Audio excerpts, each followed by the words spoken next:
at Colonial Stadium. It's Essendon versus Adelaide. This is AFL on 9.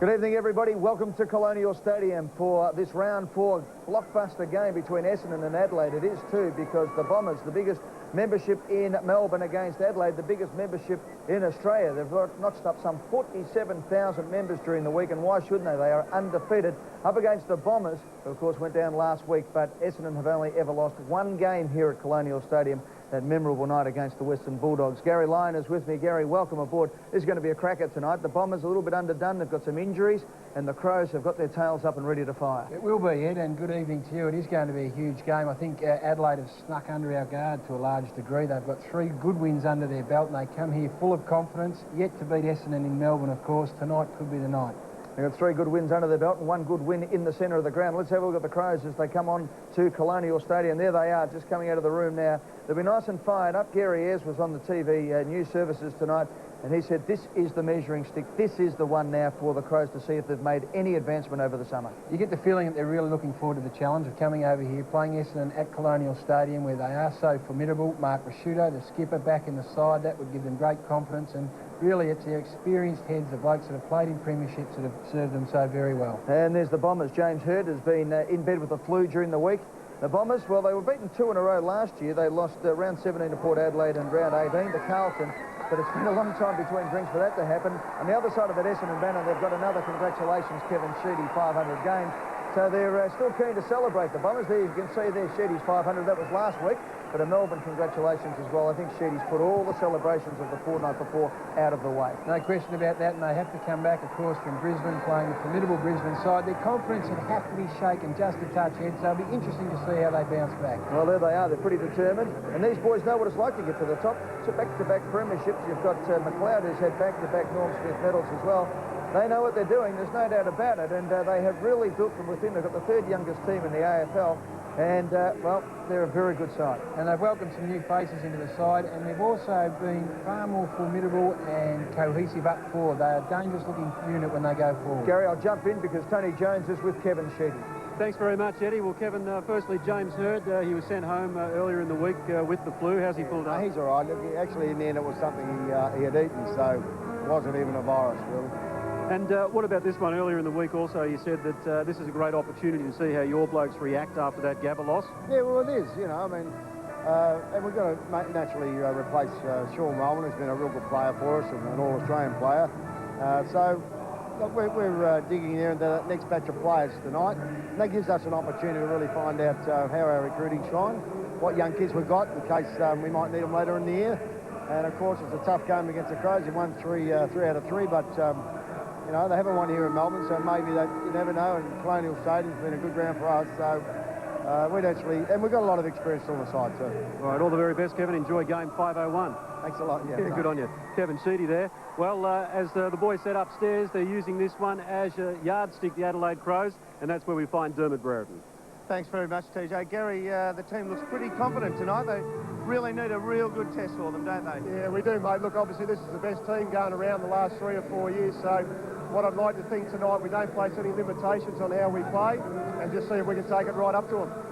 You've marked down your stats per goal this year. You're going a little bit more direct and your forwards are standing up for you. Yeah, well, that's been probably a bit of an unknown thing this year, mate. We obviously recruited a Shell and a Fitzgerald.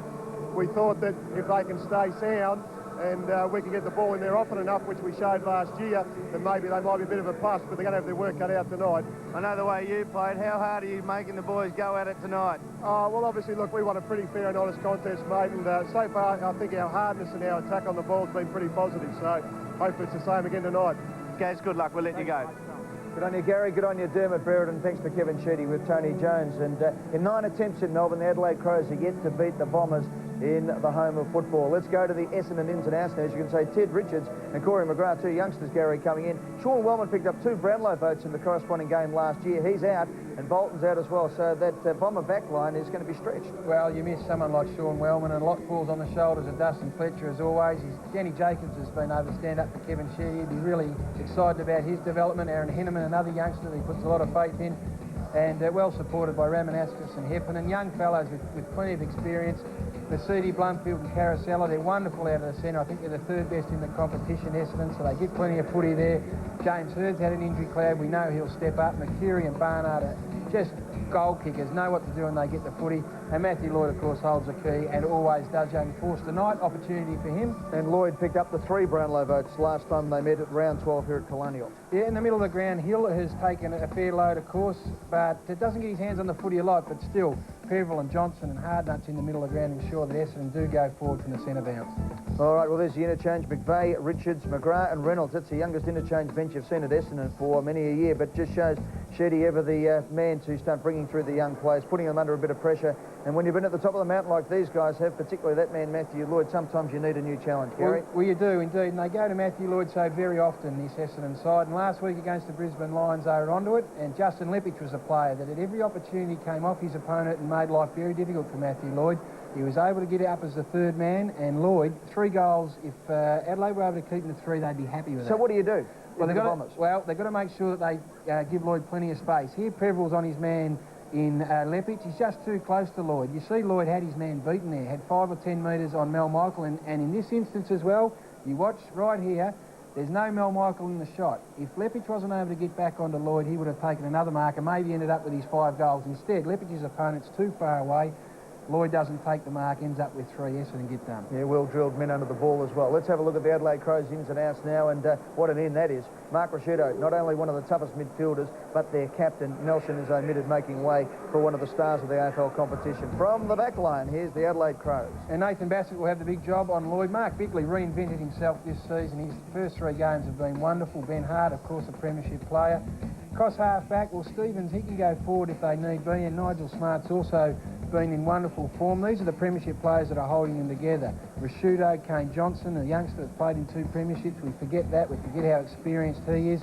And it's this area of the ground that Adelaide, I think, have surprised everyone. These guys here have been able to score goals regularly. They're more dangerous. Benke, Fitzgerald and Bode can crumb. So that's why I think they've turned around. I think that's the key to them so far this year. All right, and let's have a look at the rucks, and this is where they might have a bit of an advantage too. Biglands has been a good player, and look at that, Goodwin and McLeod, and McLeod is just ready to go in his 150th. Yeah, and we're looking forward to seeing him play. The interchange here, young John Cock, I saw him play a couple of weeks ago. He's an exciting type, so plenty to look forward to for this Adelaide side, and it's in the middle of the ground where there's some interesting contrasts. Now, you have a look at his statistics. Hill doesn't get his hands on it that often, whereas Adelaide do, but still in clearances. Essendon the 3rd best side, Adelaide the 2nd. Maybe it says that the ruckmen aren't all that important. And then the efficiency in per goals, Adelaide has gone down, and Essendon's gone up. So Adelaide reinvented their side, and I think they're going to give a very good account of themselves tonight. All right, well, Andrew McLeod plays his 150th game tonight. He becomes the 6th Adelaide Crow to do so. He's only the 2nd man in football history to win 2 Norm Smith medals. The other man is his coach, Gary Ayres. We'll take a break. When we come back, that man will be in action against the Bombers. This is Friday Night Football, AFL on 9.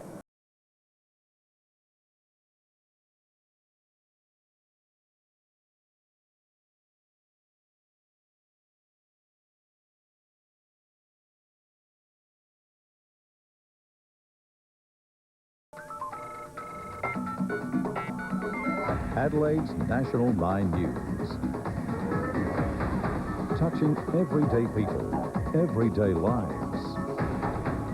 And our people really know Adelaide. It's where we live. Come home to us, to the faces you know, the people you trust. Adelaide's National 9 News, nightly at 6. At high school, I've always loved working with computers, and when I applied for the Navy, they showed me that this is a computer job, and I thought, brilliant. And after all my training, within a year and a half, we were all doing this huge rescue, which is everyone on the ship had to be working in unison together to get this done. And there we were saving, like, Tony Bullymore, this world-famous adventurer. When he shook my hand and said, "Thank you for saving my life," I just thought, wow, we've all done something. It was pretty good. Radio rental 17-hour super sale starts midnight tonight. Prospect store only. 20 only X-Rental DVDs, $299. 8 only X-Rental Hi-Fis, well-known brands, $299. 10 only X-Rental automatic washers, just $399. 25 only brand new LG videos, $156. 12 only brand new LG 68cm TVs, $681. And heaps more. Radio rental super sale starts midnight tonight. Prospect store only. Radio rentals, we know our bargains.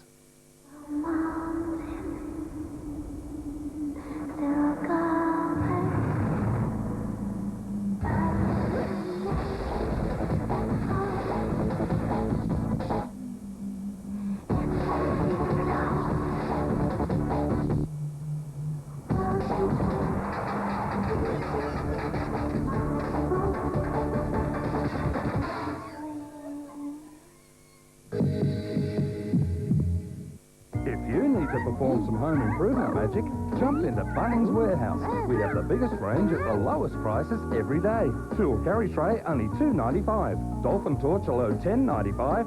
4-litre Taubman's Living Proof from $49.98. Smoke alarm a bargain at $8.98. And 650-gram snail pellets only $1.74. We won't be beaten on price. And that's guaranteed. Bunnings Warehouse! Lowest prices are just the beginning. It was unbelievable. This car pulled out right in front of me. Big, and you should have seen the look on his face. The car has gone up on two wheels. There's a set of shots, and he's heading straight for it. Right through this window. And then this other car came along and rammed one in the back of him. Apparently, he got straight through to Amy. Lovely girl, sorting out the whole thing from start to finish. Lucky. This lunatic has answers. I was right. To questions. What was I right about? He doesn't understand. I was wrong. I was wrong. And if you believe a word he says... I think he has a crush on me. You must think I'm crazy, huh? Then it's all a big conspiracy. The truth will set you free. It's one wild theory in a blockbuster thriller. Terry is very dangerous. Who are you? Starring Mel Gibson, Julia Roberts, and Patrick Stewart. That's what they want you to think. I'll be the judge of that. Conspiracy Theory, Saturday on 9. Welcome back to Colonial Stadium for the toss of the coin, and the visiting captain Mark Rasciuto calls tails. It's heads. Essendon win the toss. They'll kick to the left of the screen with James Hurd, as we said, coming back from some food poisoning during the week. And before we get down to Dr. Peter Larkins and Tony Jones, hello to Dennis Committee. Welcome on board, Dennis. G'day, Ed. Nice to be here. Another quiet week for you, I notice. Well, I'm sure Sam will have a bit to say at half-time. And hello to all the player managers out there. We'll have a bit of a chat about all that at half-time. All right, let's go down now to Tony Jones with Doc Larkins. Thanks very much, Eddie. Well, the AFL was hoping for around 40,000 for this game. Crowd probably a little bit down at the moment. Once they come out of the bars and the corporate rooms, it might build a bit. Down just a fraction. The roof is shut. Conditions absolutely ideal. Doc, what about the condition of some of the big-name players? Well, no forced change to the Adelaide side. Of course, Mark Rasciuto coming back after 2 weeks out with an ankle injury, and Brett Burton bringing a sore ankle in. James Hurd, if he has been weakened by that booze poured, he'll probably rotate through the bench. And Sean Wellman, 2 weeks away from the hamstring injury. All right, quickly, Gary and Dermot Brereton, welcome, boys. The key matchups, because Dustin Fletcher's gone obviously to full back, and he's got young Fitzgerald. Yeah, I think it's a big matchup. Fitzgerald may even have to play in a forward pocket, take Fletcher away from it, and provide options there for Benke and other forwards. With the call, Dennis Committee. Friday night football, away we go. Bigland's up high. Mercedes hurriedly wide. Burton quick hands away to Johnson.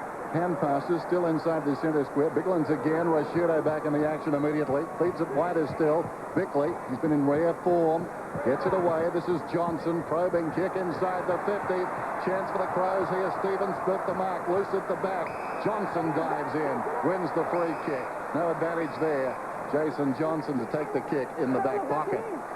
Adelaide set up at that first bounce with a formation that Essendon probably pioneered about 2 years ago. Just all basically pushing to one side and leaving the corridor open. Johnson for McCurry. Drops the mark. Been out of sorts. Dragged down. It spills towards the boundary line. Trickles across. Umpires tonight, Sheehan, Schmidt, and McKenzie. Mark Rasciuto has got the job on Mark McCurry, so that may just be for the first 5 or 10 minutes. But the big move at the moment is Simon Goodwin onto James Hurd. Hurd started out of the centre square there, started at half forward, and Goodwin, who's been such a terrific ball winner in the middle of the ground, is playing half back on James Hurd. 100th game for Colonial Stadium coming up this weekend, and it's had some horror moments, but gee, it's a picture out there today. It is absolutely fantastic. Ideal conditions for football. The ball kicked a long way away, so the boundary umpire has finally retrieved it. He throws it in. Bigland's over the top. He's got into the back of Hill, and Hill will get the free kick. Peveril and McLeod, as was anticipated by most, are probably the best tagger in the game at the moment against the best player in the game at the minute. So what a contest. So Hill at half-back flank. Looks up. He gets the lead from his captain in Hurd, who flies from behind. Didn't get off the ground that much on that occasion. Smart's there. Heffernan to the boundary line will have another throw in. Half-forward flank for the Bombers. Way down in the Essendon goal square, in behind Matty Lloyd. Big Steve Alessio, right the furthest player out of screen there, has been picked up by Ben Hart, and he's giving away about 30 centimetres, I reckon, in height. Hill got the tap. McCurry hard at it. Heffernan gets the squeeze kick out. Off the ground goes Peveril. Towards the forward 50. Good hands from Barnard. It comes to Mercedes. Open goal. Bombers get the first point of the night as it just misses to the right-hand side. Beautiful movement there, wasn't it? Yeah, they go forward very well. They have plenty of space to move into on that occasion, which is a good sign. Hart in short. McLeod. Back to Hart. In the back pocket. Sends play up towards the wing. Perry will need to go. Surrounded. Loose ball at the back, though. Doughty. Will it stay in? No, it won't. Bad luck for the Crows. They were off and running there. Barnard's lined up in a forward pocket, pushing forward up to the half-forward line, and he's been matched up by Ian Perry. He's more of a forward himself, but they're probably just concerned about the height of Essendon up forward. Boundary throw-in. Biglands. Peveril's got it now. Heffernan on the burst. Down towards half-forward. Orchestrating things. He kicks towards the pocket, close to the boundary line. Still a live ball initially. Lloyd flicked it back. Third. Couldn't keep it in. Bombers lead by a point. Boundary throw in, left full forward. Adelaide come into this game undefeated with victories over the Bulldogs. Geelong and Sydney have been impressive. Can they win against Essendon for the first time in Melbourne? Tossed in. Biglands works his way in front. Lays it down. In trouble. Johnson upended. Out of bounds. So the boundary umpire on this for Dockland's side, getting plenty of work so far in the opening 4 minutes of football. Just coming up to the 4-minute mark. We're within 40 metres of the Essendon goal. Throw in. Biglands gets to the front, does it well. Alessio from behind gets the tap. Rasciuto, once again, I think that's about his third possession already. Eventually comes out to Kane Johnson, dual premiership player. Out towards the wing position. Nice mark taken by Welsh. Gee, they're moving it well, Adelaide. Playing with confidence at the moment. It's very early, but at least they're having a good go at it. Dermott playing to the plan as the ball's knocked over by Burton. Will have a throw-in half-forward flank. All the play on this wing at the moment, which is good for the commentators because it's right under our nose. I think they'd be happy with Ramanaskas and Welsh. The opportunity there maybe for Welsh to go forward and provide a bit of a mismatch and get Fitzgerald and Fletcher up the ground at some opportunity in this first quarter. Thrown in just outside the 50. Hill reaching over the top, laid it down in front. Heffernan paddling towards the line, close to the line. I think the boundary umpire's manager would like to renegotiate here. He's doing a lot of work in the opening term. Will be tossed in about 40 metres around from the behind post. Probably got one too. See McLeod and Peveril just on the 50-metre line there, and when this ball gets into play, watch where McLeod ends up. He'll burst now. Right view. Hill in front again, close to the line again. Stays in this time. Doughty got it from Johnson, going nowhere, tied up in a neat package by Mercedes, and the ball up this time. It's been an amazing first 3 or 4 minutes, probably played between the two 50-metre circles on one side of the ground. It's been a bit tame, to be honest. Just feeling themselves out. It's like a heavyweight title fight at the moment. First round, just having a bit of a look. Johnson hard at the ball for the Crows. It spills out the back. Blumfield trying to get it working. Mercedes ties it up again. The umpires, with the most possessions on the ground so far, will bounce about 60 metres out from the Crows' goal. They're kicking to the Coventry end in this opening term here at Colonial Stadium. Michael Long on the bench. Colin Hooper, long-time servant of the Essendon Football Club. Ball up. Hill gets the tap. McLeod right underneath it. He's locked up. Guess what? Another bounce.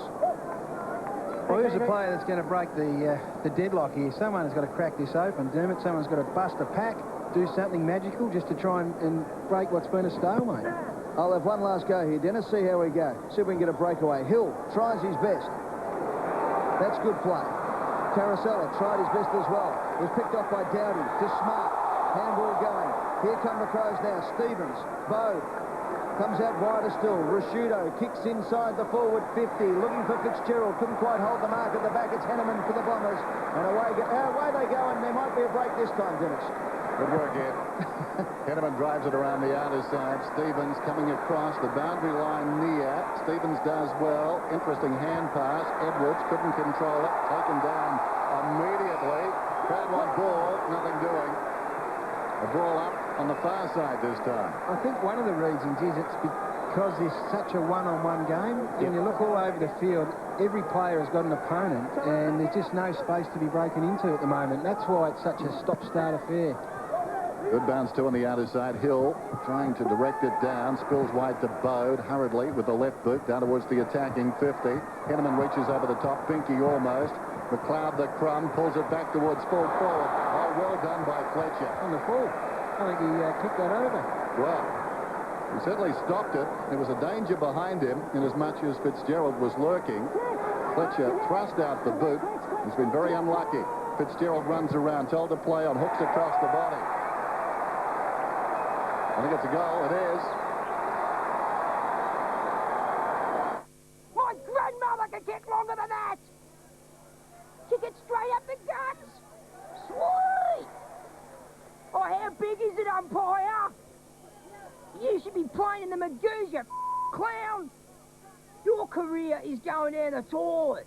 The football isn't the only place to have a cheap conversation. Choose Primus Telecom and you'll score cheap phone and internet rates. Call Primus Telecom on 1300 85 0000. Get off him! Just watching it again here. Over the line, out of bounds. You're a bit stiff, aren't you?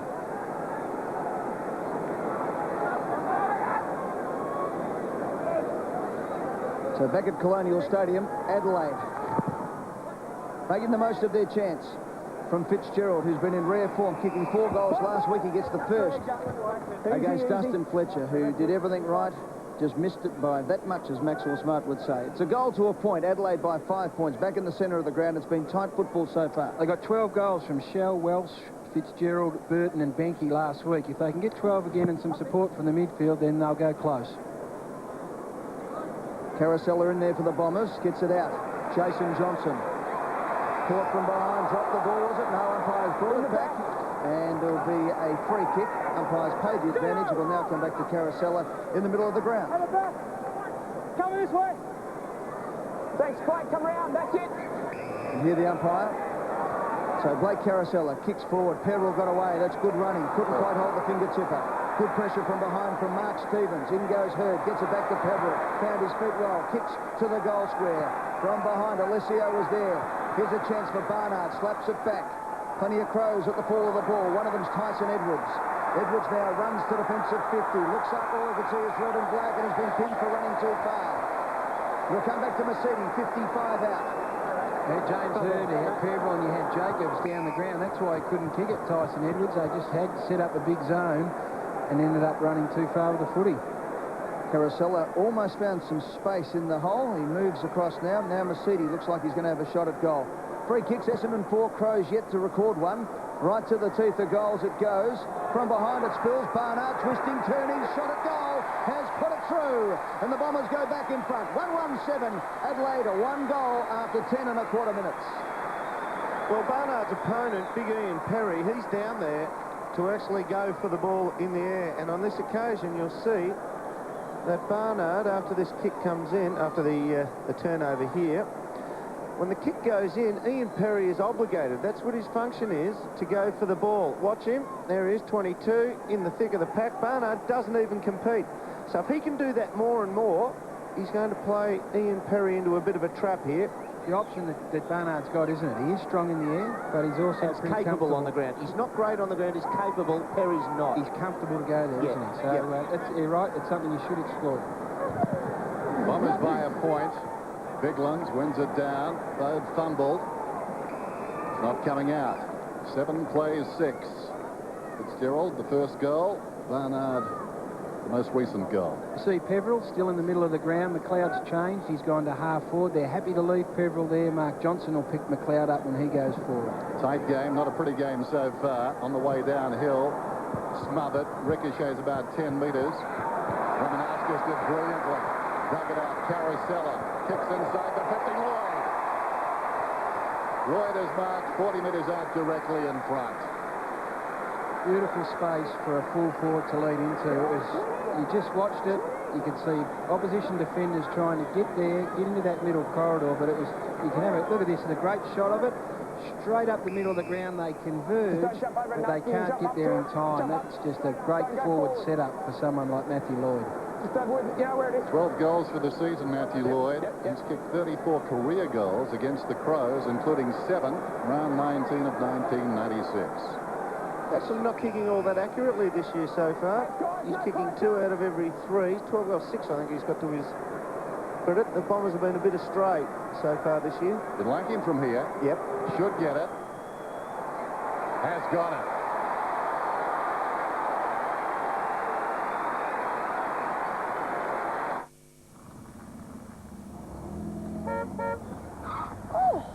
Look what we've done to the place, Ma. Look how we've doubled the space.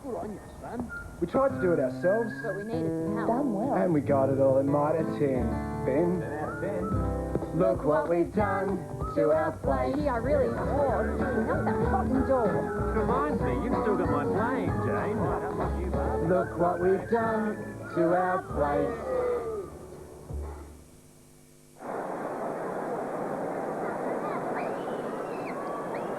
12.5 minutes left in this quarter. The Bombers get their second. 2-1-13. Adelaide are a goal. Bombers by 7 points. Biglands comes racing in. Gets the tap. It was a good one too. Straight down to Bode. Left foot kick forward was a good one. McLeod in game 150 takes the mark. 55 out.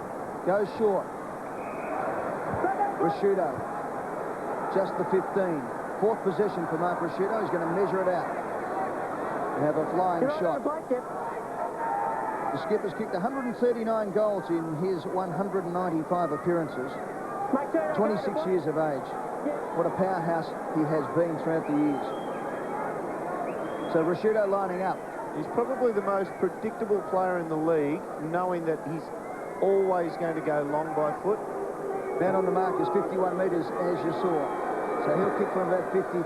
He gives it a good roost to the goal square. Won't quite make the distance. The mark's on, though, for the Crows. Batted off the ground, wasn't it, Welsh? It's a goal to the Crows. Welsh, and it was Welsh with the left foot just hoiked it through. Great play by the Crows. And Scott Welsh gets his first goal. And Adelaide go back within a point. Well, 2 goals we've got from spill balls close to goal. And from a defensive point of view, that would be disappointing. Welsh is on Ramanauskas, we said earlier. He's unlucky. He's got touch and feel there on Welsh. It was just one of those ones that you're able to scrub off the ground. But it's a dangerous proposition. Welsh is strong in the air. Ramanauskas a great athlete as well. So the coaches have got some matches that they might be able to exploit as the game rolls on. Biglands, his grab on the ball there, he'd be running back to the centre saying, great, we got the goal, but gee, that was one I coughed up. If he can do that again, it's going to worry Essendon. He's rucking well, though. Yeah. Up it goes again. They put a draw that time. Mercedes knocks it back. Peveril in the grass. Hand passes forward. Spinning his way through Biglands. Smothered there off the boot. Peveril goes again. Tied up. Ball up alongside the centre circle. Both these teams in the first 3 games have absolutely blown away, except obviously Essendon last week against Brisbane, but blown away their opposition in the first quarters. So it'll be interesting to see who comes in with the mental dominance at quarter time. Hill up very early, smashing it down towards half forward was Heffernan. Ricochets across to McCurry. In space, needs a Shepherd, gets it, kicks inside the 50. Bassett comes back, angles the fist against the post. Well played. Margin 2 points. Bombers on top. 14 plays 12. Early going. Friday night football from Colonial. Hart wasting no time. Pinpoints it. This is Perry. From left half back, goes up towards the wing. They're outnumbered. Burton carried under the ball. Made easy for Hill. Gets the hand pass away. Under pressure as a result, though. Not well played by Forster Knight. Biglands did well. Got it across to Johnson. Johnson kicks down towards half forward. Close to the boundary line. Finessing for a kick and getting it is Welsh. So Welsh, who scored the last goal for the Crows, has it again at half-forward flank. Play on, says the umpire, as you can hear. Thumps it long, looking for Big Fitzgerald again. Alessio's there for the Bombers, couldn't hold the mark. At the back of the pack, it's Mercury, twisting and turning. Goes to safety towards the boundary line. Jacobs handballs to Heffernan, close to the boundary line. Heffernan with his third touch, gets it outside 50, but only as far as Welsh again, and will come back, take 2. Short to the middle. This is Johnson. Play on's the call. Prods it to Bickley, 55 metres out. Goes wider again. Doughty inside the 50. Well, should it go from 40 metres out? Well, they're working away to goal here, the Crows. They're probably looking the better at the moment. They're not spraying the ball around, and in times past against this great Essendon team, teams are more inclined to say, oh, we've got a chance, quickly get it in there, but they've been taking their time and working an avenue to goal here. Clever play. Crows trailed by 2 points. They now lead by 4.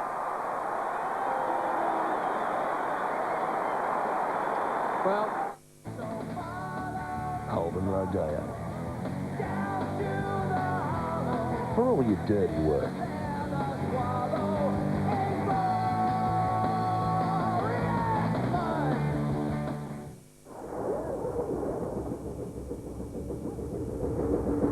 It's my popcorn chicken. Bite-sized pieces of tender breast fillet chicken in a crunchy coating. Try the great taste. It's fantastic. 17.5 minutes gone opening term. As you can see, still 9.5 left in the first quarter, and Adelaide lead by 4 points. Biglands gets the tap. Rashuda ducks his head, crashes through, kicks a torpedo inside the 50. Out they come. Fitzgerald holding against the Adelaide Crows. They will come back, and Jacobs will take the free kick for Essendon. Ramanaskas, beautiful kick. Johnson above his head. Looks up. Caracella snuck away as he so often does. On centre wing, Blake Caracella looks up. Hurd's the man in front of him. Now he looks for Lloyd. Goes back to Hurd. Lloyd from behind's the man. Push and shove. Play on says the other way. No, he's picked it. Push in the back, and Bassett will take it for Adelaide in the back pocket. Margin on that one. I saw Jason Dunstall do that for most of his career. I reckon he'll get away with it. This is Rashuda, opposite pocket. Out wide. Bode has to stretch. Held it long enough. Burton. Forward of half-back towards midfield. Nice kick too. Stevens has it now. Demands a runner. Pushing through Rashuda. Had it moments ago in the pocket. Caracella did well. Heard the crumb. Quick rebound opportunity. Kicks it out to right half forward. The big man runs inside the 50. Hill winds up and gets the goal.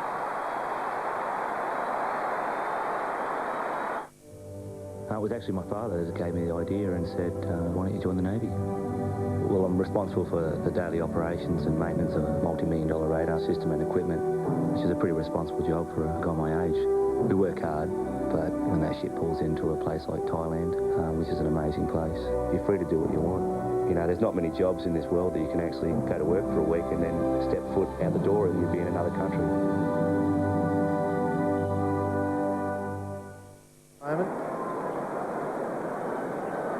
So the Adelaide Crows, they really rolled the dice there, didn't they, boys? They were all running forward, and when Rashudo's kick was smothered, the Bombers had 3 players on almost behind the line of play, if you like.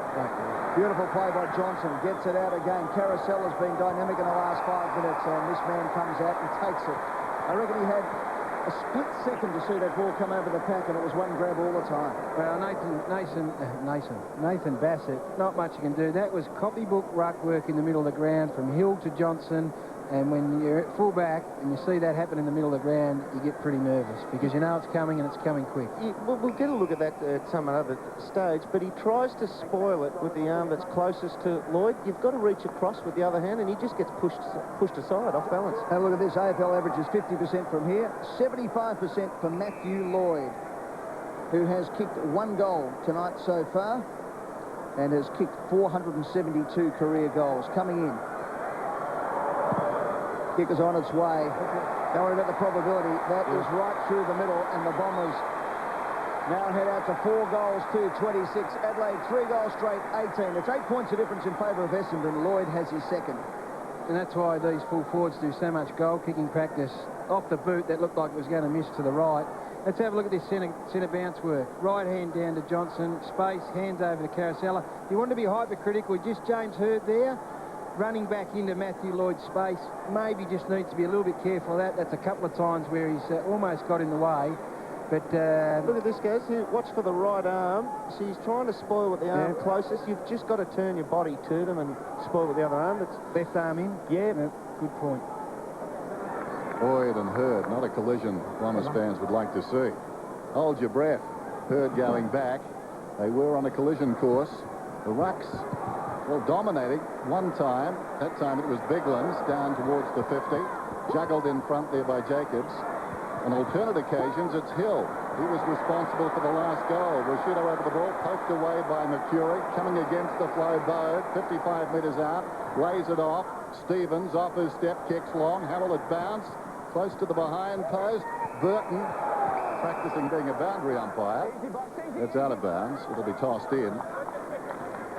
Those ruckmen having a pronounced influence so far in the middle. Clean takeaways, the order of the day. Now it's tossed in, beside the behind post. Knocked away by Fitzgerald. Stevens running out of space. Hill again working hard. Second effort was good. McLeod in a phone box did brilliantly. Got it to support, and the kick from Johnson behind. Well done, though. Quick thinking by McLeod. Tight angle. I still thought he could have done better with that, Kane Johnson. Big kick out from fullback from Fletcher. Beautiful mark. Caracella's having a great game so far. Ramanaskas over the top. That was Caracella's sixth possession to Jason Johnson. Kicks up looking for Lloyd. Close to the boundary line. Lloyd slaps it back looking for Hurd. Hurd goes up one-handed. Just trying to finesse it. Goes in again. No finesse about that. He put his body on the line. The skipper did it beautifully. Goes a second time and locks it up. And that is the two sides of James Hurd.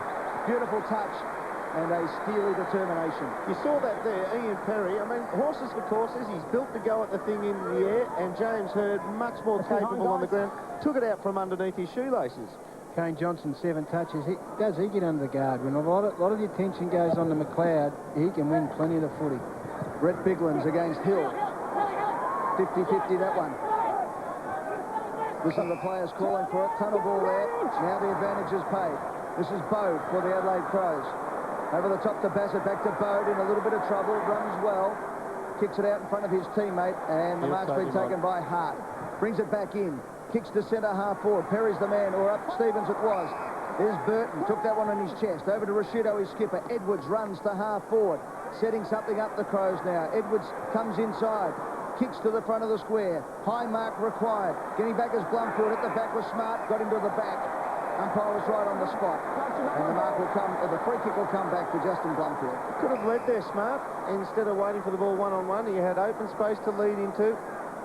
Bombers by 7 points. Fletcher in short. Mercedes just out from the back pocket. Just 15. According to the way they've been adjudicating for the first 3 rounds. Yeah, quite right. Mercedes not too sure. Comes out very wide, close to the boundary line. Rashido over the top of Mercury. Gets it across the line. It'll be tossed in. It's as good a one-on-one game as I've seen for a long time, in as much that there's no zoning, no flooding back. It's just one player against one player all over the ground. It's good to see. Biglands from behind this time. Wins it down at the feet of Johnson. Hill got him. Almost a throw. Downey. Now Rashido kicks inside the 50. Jacobs goes back with courage and takes the mark. Is it 50? No. Jacobs wants to go. Does. Johnson. This is Mark Johnson in trouble. Kept his head. Sends Fletcher away. Fletcher, confronted with the same problem, simply goes for distance with a spiral towards the outer side. Johnson and Mercedes. Johnson could be too nimble. Joe did well. Corralled him and got him across the line. Fascinating contest, this battle. Round 4 football, Essendon versus Adelaide. 54 possessions to Adelaide, 47 to Essendon. Hill did well. He worked himself to the front, put it straight down Mercury's throat and drew the free kick. The umpire waited, called play on, and now he's going to bring it back because there's no advantage. How long do you get? Well, there was about 3 possessions from the advantage being called there, wasn't it? I think it had to be play on. Let's have a listen. Well, we heard part of it anyway. The right part too, exactly, from the Essendon, from the Crows players. It comes to Jason Johnson, falling over, gets the handball up. That's great play. Ramanauskas loves kicking these on the left boot from 45. He swings right through the middle. Adam Ramanauskas, you star. And the Bombers go further ahead. Right now at Repco, we have some great motoring and touring bargains. Like our massive range of tools priced to clear starting from only $5. Make night driving safer with these Nava Ultimate driving lights for $145. Rejuvenate your car's colour with T-Cut Colour Fast Polish just $19.95, and at $199, this Karcher high pressure washer complete with Dirt Blaster hose and trolley is great value. Visit your local Repco Auto Parts and Accessory store. There are over 300 Australia-wide. Call 133 227 for your nearest store. I would imagine Adelaide seething about now. A long advantage. 5-2, 3-1. Rucks go high again, very high. Stretching every sinew. Bode couldn't control it. Carousella gets a gift, runs inside the 50, lines up. There's another one. Great Carousella. Well, we're both smiling here, Dermot, for the same reason. Yes. It's a funny old game, football. That is the true opportunistic goal, isn't it? Well, you could call it that, or you could say that he was just sitting back on his heels a bit. Or Watch him here. Watch him here. He sits, props. And he's out there on his own. Or you could say that the Adelaide defender on Blake Carousella made a blue by going to the footy and not staying with his man. When it wasn't a likely possession of the team. 50-50 contest. Well, you know you're having a good night when the opposition are kicking it to you as well. Exactly. Mark Rasciuto's gone on to Blake Carousella. Carasella's been great. Rasciuto had the job on Mercury and picked up a heap of the footy. So now let's see if he can put the clamps on a Blake Carousella, who's been creative. 7 touches, Carousella. 8 minutes ago, the Crows led by 4 points. Now they trail by 19. 4 goals on the trot for the Bombers. Hurd gets his hand on the hard ball again. Gets it out, finally receding back to Hurd. Great recovery as well for the champion from Windy Hill. It was a bit too, Hill had to bend too far on that occasion, but the Bombers have still got the numbers. Ramanauskas with his 5th touch. Right change. Centre wing, kicks it up, looking for Mark Mercury. From behind, Johnson slaps to the boundary line, throw in. Now, you're not going to, I mean, that's great footy by Essendon to work that forward, but you're not going to get any stat for Mark Stevens there. But the way he chased that opponent, he had 2 shepherders, he brushed past them with solid bumps. He almost got hands on the Essendon player kicking the ball. That was quite brilliant for no reward. Biglands, Edwards, Doughty, boundary line. Now, boys, we're going to have a quick look at just how long there was from that free kick before, from the advantage. Here we go. We're going to ball up on the outer wing. That's the kick. There's the free kick. Whistle's gone. 1, 2, and then the advantage was called First back. disposal, you'd say, OK, I'll give you the benefit of the doubt. Once it's gone through 2 hands, has to be played. Wasn't quite as long as I thought, but still, as you say, how long do you have? Mercury gets it out. The kick forward by Force denied. Up towards the goal square. Peveril, Blumfield went to ground. Rasciuto for the Crows has gone. Opportunity dropping the ball or holding the ball for the pedantic people out there. Yes. Well, good chase, Damien Peveril. You expect it from him because he does those things. Stays in the contest. Been great, Mark Rasciuto. Just that's how you break your ribs too. On the ball, when you're taken down like that, and you hold the ball to your stomach, and you fall on the ball, that's the most common way of breaking ribs. 17 tackles to Essendon, 9 to Adelaide. 28.5 minutes gone, 29.5 minutes gone, and Peveril kicks Essendon's 5th goal in a row to go out to a 25-point lead. Well, that is a great result for a midfielder who has generally got jobs on opposition danger men, for him to be able to get forward. He's in the marking contest there as well, and just lost his way here. Mark Rasciuto was going to handball, had all options covered, and that's what's happening in this game, Dermot. It is a one-on-one contest, so there's no easy outs. So if you can put some pressure on from behind, you're a chance.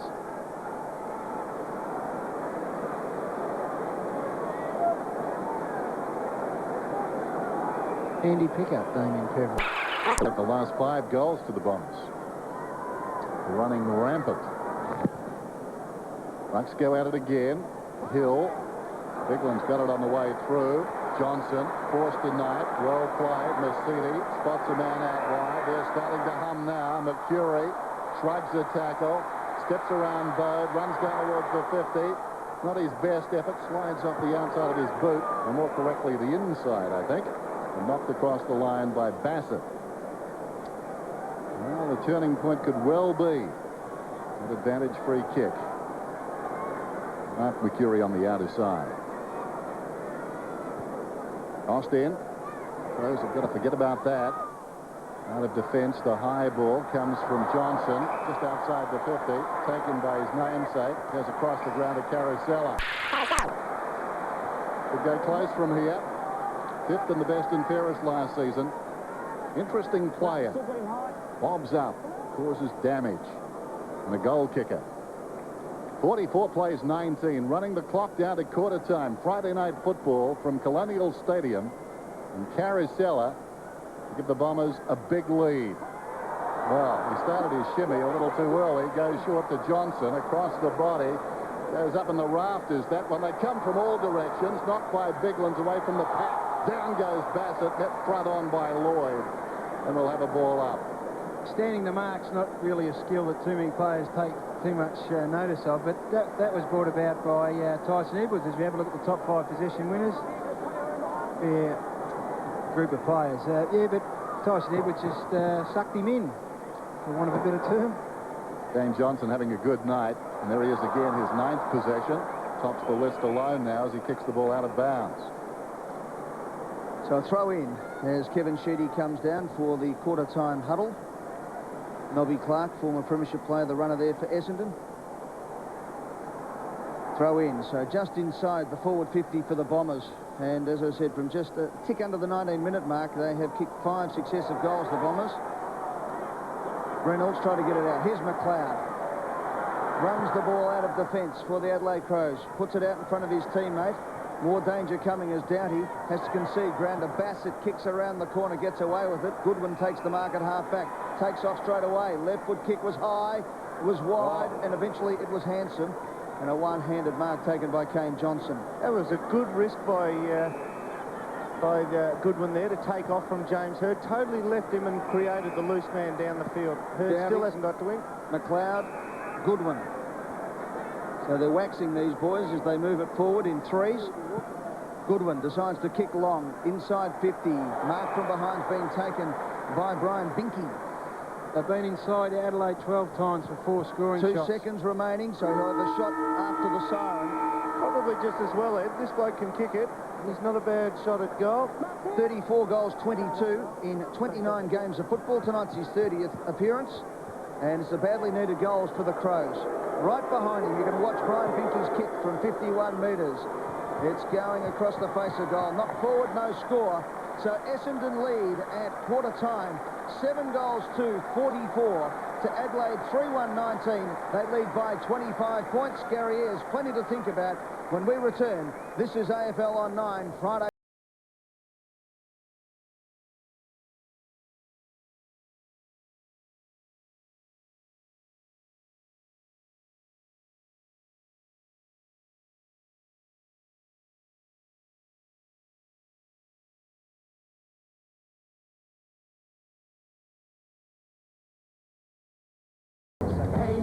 You're an all-star. Get your game on. Go. Weather right. The new dishwasher powder from Morning Fresh. Got a mild night tomorrow, fine and warm. Despite some cloud here, light winds and low seas, the day will be dry. 16 overnight, top tomorrow, 27 degrees. The sun will be out on Sunday. It will shine again on Monday. And Tuesday will be very warm with increasing clouds. He couldn't believe he got straight through to me. He thought he'd get a computer. If you'd rather speak to a real person, call Amy on 13 22 44. Hi, home improvers. I'm blowing prices to pieces for Stratco's big sale. Do it yourself with Everdrain. Borrow plasterboard from $12.95 a sheet. 240-litre wheelie bins only $59.95. Prices blasted. Keep rainwater tanks leak-free for $54.95. 6-metre PVC pipe unbeatable value. And rigid pond liners $79.95. The Stratco big sale is on now. Big mistake to miss it. Hello? Yes, this is Mrs. Williams. The bank? Yes, Stan Williams. Yes, my husband. A what? A loan approved? No, I'm sorry, dear. My husband died 2 years ago. Yes. No, it's fine. Yeah. Oh, that's all right, dear. He had a good innings. It's been approved, factory approved. Ford are clearing fast. Pre-owned AU2 program Falcons from just $22,888. There's dual airbags, air conditioning, power steering, remote central locking, all in a full-size family car. 6 months registration, paid, plus balance of Ford factory bumper-to-bumper warranty. That's outstanding value. Factory-approved AU2 program Falcons from only $22,888. Hurry while stocks last. At Kmart AFL headquarters, this replica AFL game ball is just $24.99 each. And this adult half-zip polar fleece top is only $29.99. Save 10. Kmart is the home of low prices. How crazy is this? Australia's #1 Telstra mobile phone retailer, Crazy John's, is clearing thousands of mobile phones over 3 crazy days or until stock runs out. How crazy is this? The Panasonic GD35 is yours below wholesale price. That's right, below wholesale price for absolutely nothing on a $20 plan or an unmatchable $149 outright. All stock must go. Crazy John's not only connects you to Telstra, but gives you better deals than Telstra. That's why we're Australia's #1 Telstra retailer. So hurry in, don't miss out. I've just had the experience of a lifetime. Gallipoli, it's hallowed ground for me. And these days, for thousands upon thousands of young Australians. It is an emotional pilgrimage. And when you see this story, you'll also be swept up by this new spirit of Anzac. Also, gotcha. This is fraud. The web of lies and cover-up behind big tobacco. I know I'm dying. Just want to do something, that's all. When Toyota presents 60 Minutes, Sunday 7:30. The greatest adventure in movie history, digitally remastered. Star Wars Episode 5, The Empire Strikes Back, 8:30 Sunday on 9. This AFL coverage is proudly sponsored by Holden, Drive On, Primus Telecom and the Navy, Army and Air Force.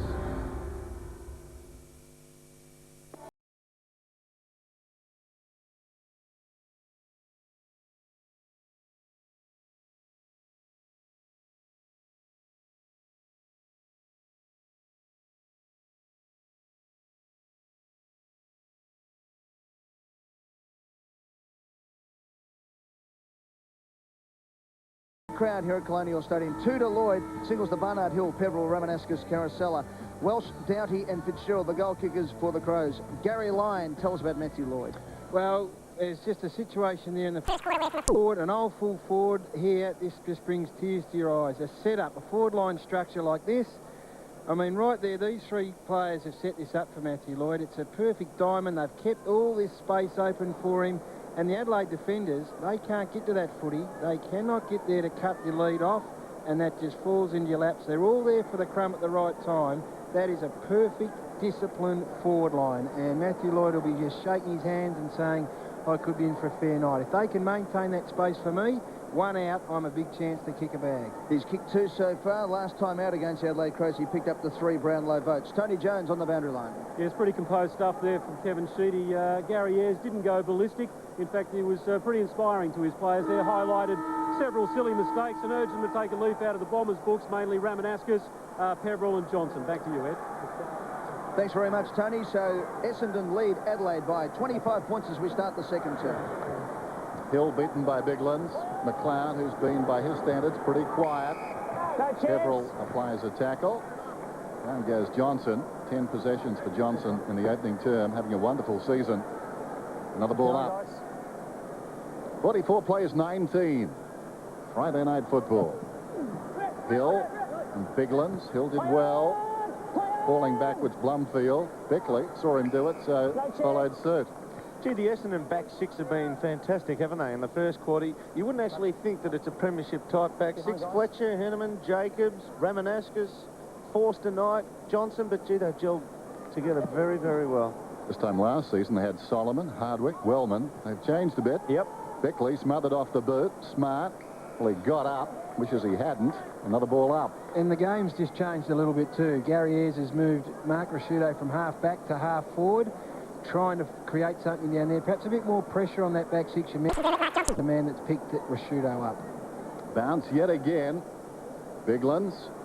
Got a hand clear. This is Edwards trying to get clear. Got a long way. Too far, says the umpire. Umpire Shear. Yes, Edwards both times, wasn't it?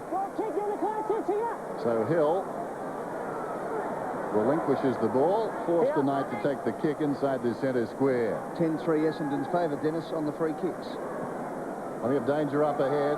Looks for Lloyd. What a wonderful mark. Would have played it. That'll hurt. And boy, did he pop one there. Takes courage to keep your eyes on the footy when someone's coming at you. And it was Andrew McLeod who was the player that was trying hard to get back. Let's have a listen. No, I've reported him for charging. Andrew McLeod. Do you understand? Well, there you heard it exclusively on AFL Online. Reported for charging, Andrew McLeod will face the tribunal early next week. That is a huge report in the context of this season. Brownlow favourite. Yep. And doesn't look great for him. Is that 50 as well? Yep. Oh, it's got to be. I beg to differ with you there, Gary. Let's just listen to the umpire again. Report?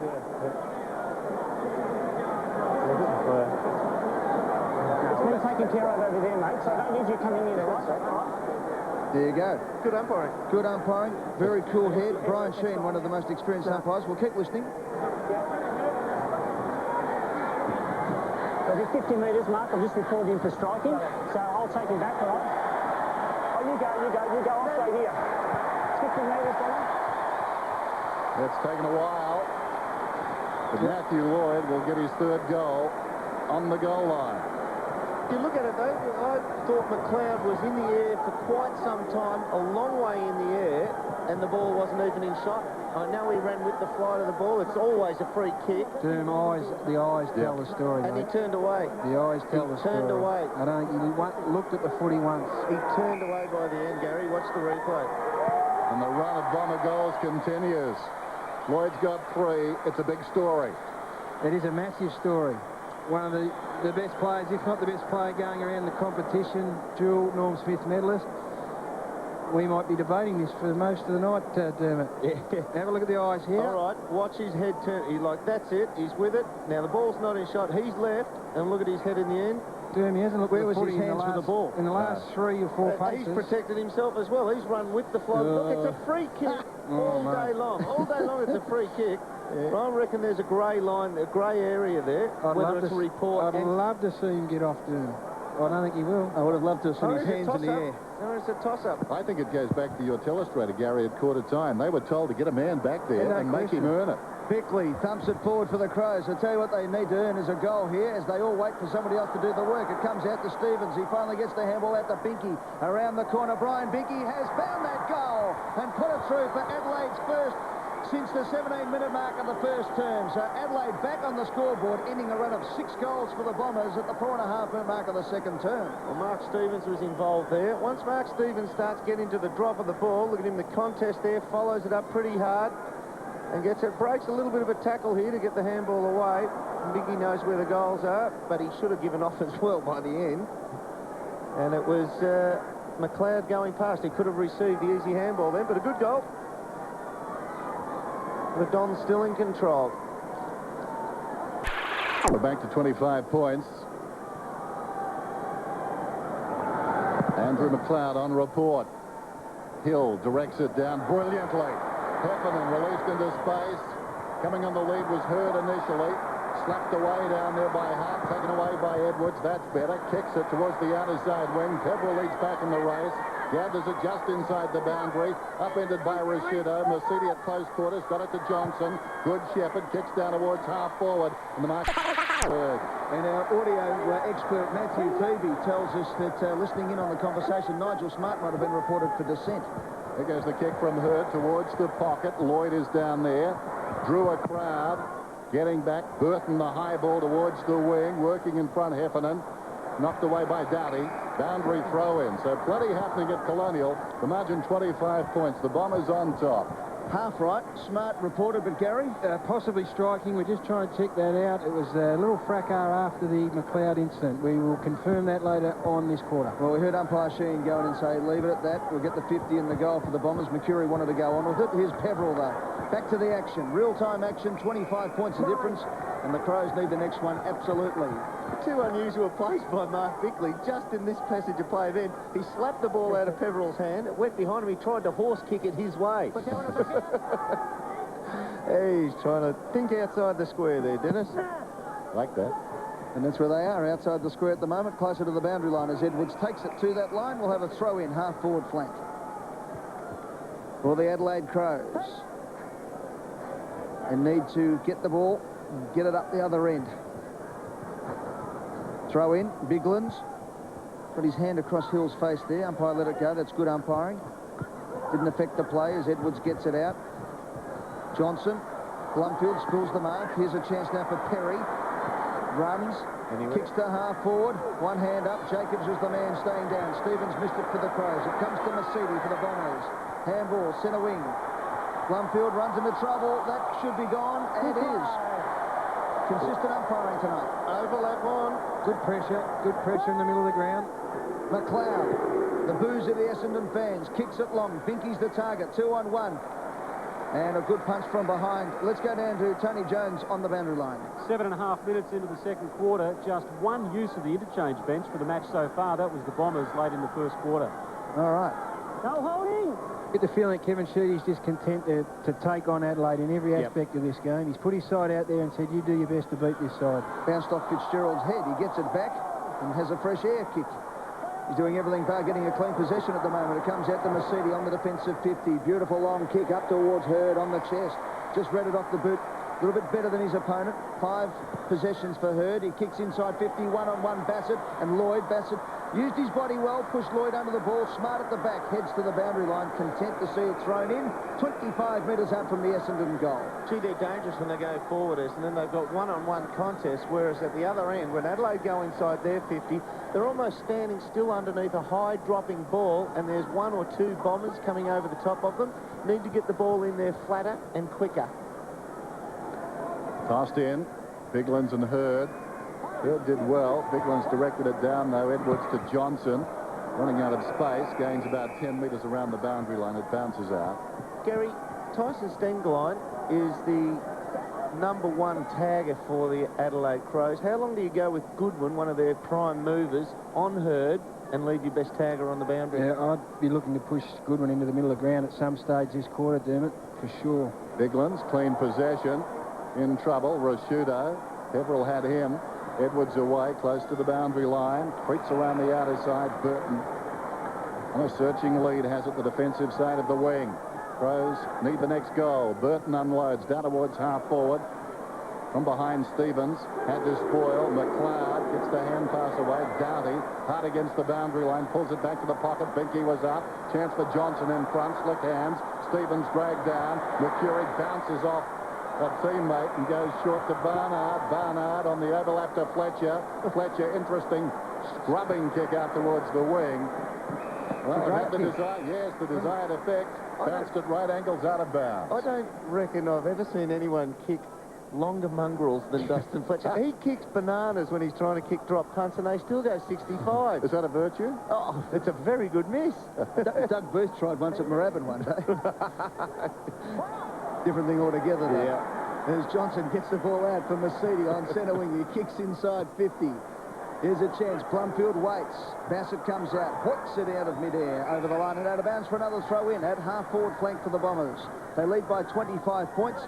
10 minutes gone in the second term. Once again, the last entry into Adelaide's forward line. Binky was planted underneath it, flat-footed against a taller opponent. They've got to get in lower and flatter, like Essendon are doing to them.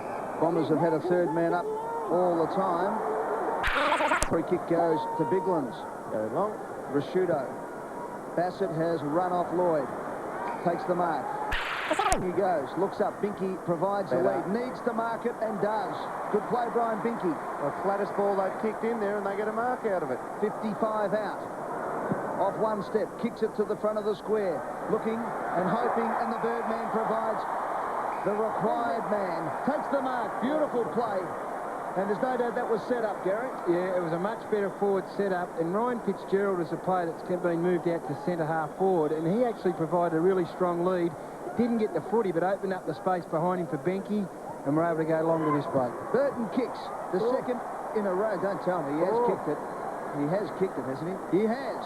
Second in a row for the Crows.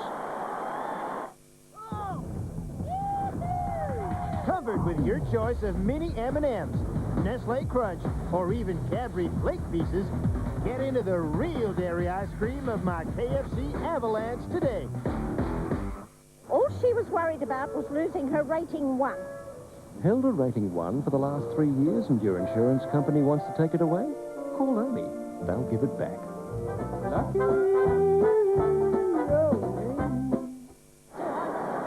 Margin back to 19 points.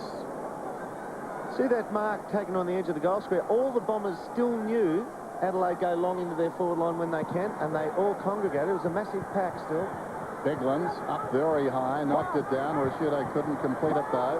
Hurd did well. Peverill drives it down towards the attacking 50. Lloyd, what a mark! That is very strong. Matthew Lloyd, 55 metres out. Can he get the distance? Doesn't worry about it. Spots Hurd on the lead, and Hurd is marked in the left full forward pocket. Great players, both of them, but they're being aided by really disciplined teammates. I don't want to harp on it, but they're just setting it up so they can get a one-on-one contest, and they're almost impossible to stop. Strong on the lead, quick into space, and so dangerous. James Hurd, right behind him there, great angle. Great kick, great goal. My grandmother could kick longer than that! Kick it straight up the guts! Sweet! Oh, how big is it, umpire? You should be playing in the Magoos, you clown! Your career is going down the toilet. The football isn't the only place to have a cheap conversation. Choose Primus Telecom and you'll score cheap phone and internet rates. Call Primus Telecom on 1300 85 0000. Get off him! So James Hurd had a bit of food poisoning during the week. Got the bad bit of caviar, I believe. Carrie, is that right? I actually went out for dinner with him then. I was all right. Wasn't your cooking, was it? A bit of rough beluga. Here's the Crows. Bode tries to flick it out. Burton down at half-back. Thumps it long and hopes for the best. Fitzgerald gets to the front, sticks up that big hand off the hands of the pack. Almost McLeod. Almost to mark that one to Fitzgerald. Would have nearly paid that. Ramanauskas caught, dragged to the ground. Look at that. Fantastic agility to force denied. Around the body, up the centre wing. Bombers got the numbers. Hill at the back, crashes through, looking to give up the handball. Essendon have still got the numbers here. Johnson was the man, square.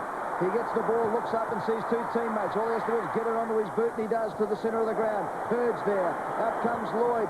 Now back to Carosello. Has to go one-on-one there. Look at that, ran the body. He actually tried to lay that off to Lloyd. Lloyd pushes it back, gets a shove in the back too, and we'll have a throw in. Bickley gives him a hand up. We'll have a throw in right near the goal square. This will be right to the front of the square, almost like a centering kick. Oh, Nigel Smart's dried up a bit. Except he's given him nothing. Dried up, he hadn't had a touch all night. Thought he was moving all right before. Hill tries to grab it out of the ruck. Bode. Eventually to Edwards. How about it? Twice has been pinged for going too far. It'll come straight back. Damien Peverill with the ball. Little chip over the top. Just the 15 and Mercedes marks. They're queuing up here, the Bombers, at the moment. Literally queuing up to be the man with the shot on goal.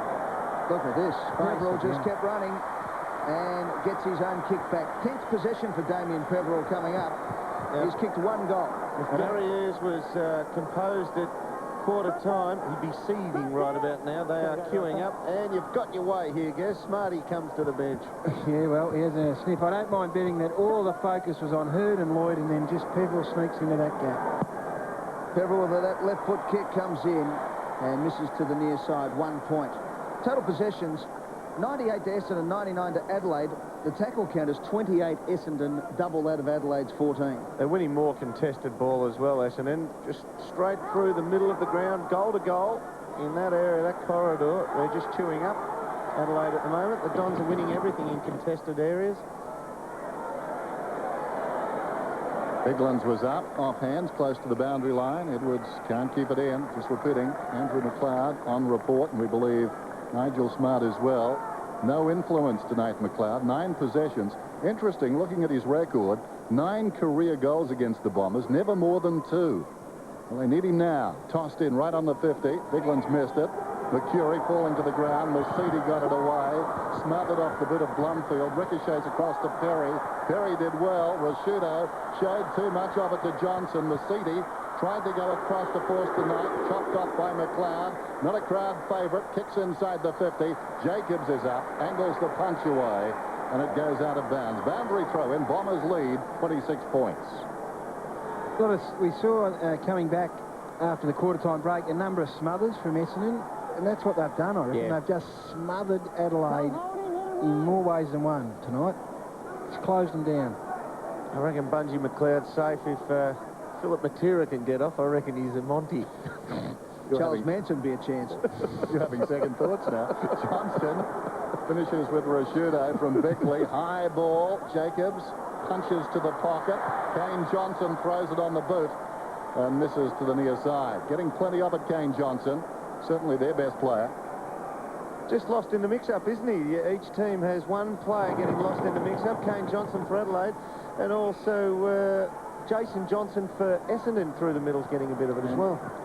Peverill just starting to get away as well. Here's Carosella, who certainly was the loose man in the first term. Does it beautifully. Back to Peverill. Beautiful kick. Just squeezes it out to the half-forward flank position. Heffernan breaks the tackle and then takes on his opponent and runs away from Fitzgerald from just inside 50. Does the disciplined thing to the front of the pack. Lloyd almost took the mark. Mercury, as always, right under his feet.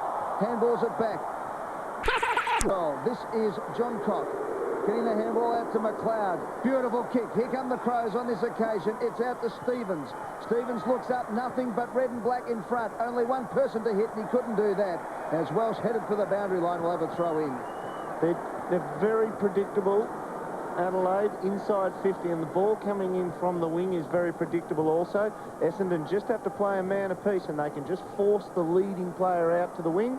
Other than that, Adelaide's only other usual avenue is the long kick, drive it as hard and as long as they can to the front of the square. Tyson Edwards has been busy, as we saw.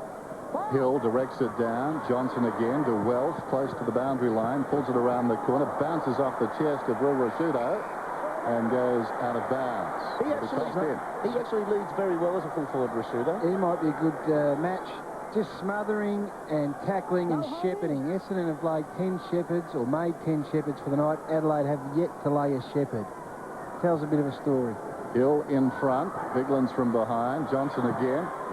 Repeats what we saw moments ago, but Welch's kick this time is wayward, out of bounds on the full. Nathan Bassett's been relieved of the duties on Matthew Lloyd. Ben Hart's got that job. Bassett out to Mercury. I think Mercury's pretty smart. He might know how to turn Nathan Bassett around and inside out. Mark Johnson with Joe Mercedes also. And I'll have to qualify that, which is no fault of Nathan Bassett's. It's horses for courses. Also amongst the numbers, Joe Mercedes, as we saw. Johnson out of the back pocket meantime. Sends it very high to the wing. Hurd in front almost. Bassett pumped it away. Bickley. Now Bode kicks inside the 50. Going back is Heffernan. On the lead, Fitzgerald. It was spread-eagled. Doughty off his step. Fires. It floats towards goal. 2 meters short. Johnson takes the mark. Plays on immediately. Jacobs goes back. That was a bit casual. Knocked away by Stevens, out of bounds. I think it was touched off the boot, Dennis, on the ingoing ball that Johnson got underneath. Throw in, as you can see, right on the forward 50. Adelaide Crows trailing by 25 points. Bode has been busy. That's a sign of it, isn't it? See, 3 Essendon players took in the ground there. 3 Essendon tacklers on the 1 Adelaide ball carrier. 29-14 the tackles, and Gary, the Shepherds similarly impressive for the Bombers. 10 to Essendon, and Adelaide yet to lay a tackle. Shepherd. Ball up. Throw in. Umpires dominating the passage of play. 57-32. We've been playing 20 minutes, coming up to the 21-minute mark. Barnard having a spell for the Bombers. So the bench being used now by Kevin Sheedy. Fletcher does the ruck work. It spills out. Bickley, McLeod, handballs over the top. Just released beautifully, Doughty. His kick to goal is a beauty too. Well done, Andrew McLeod. He opened up Doughty. He's kicked his second, and the Crows come again.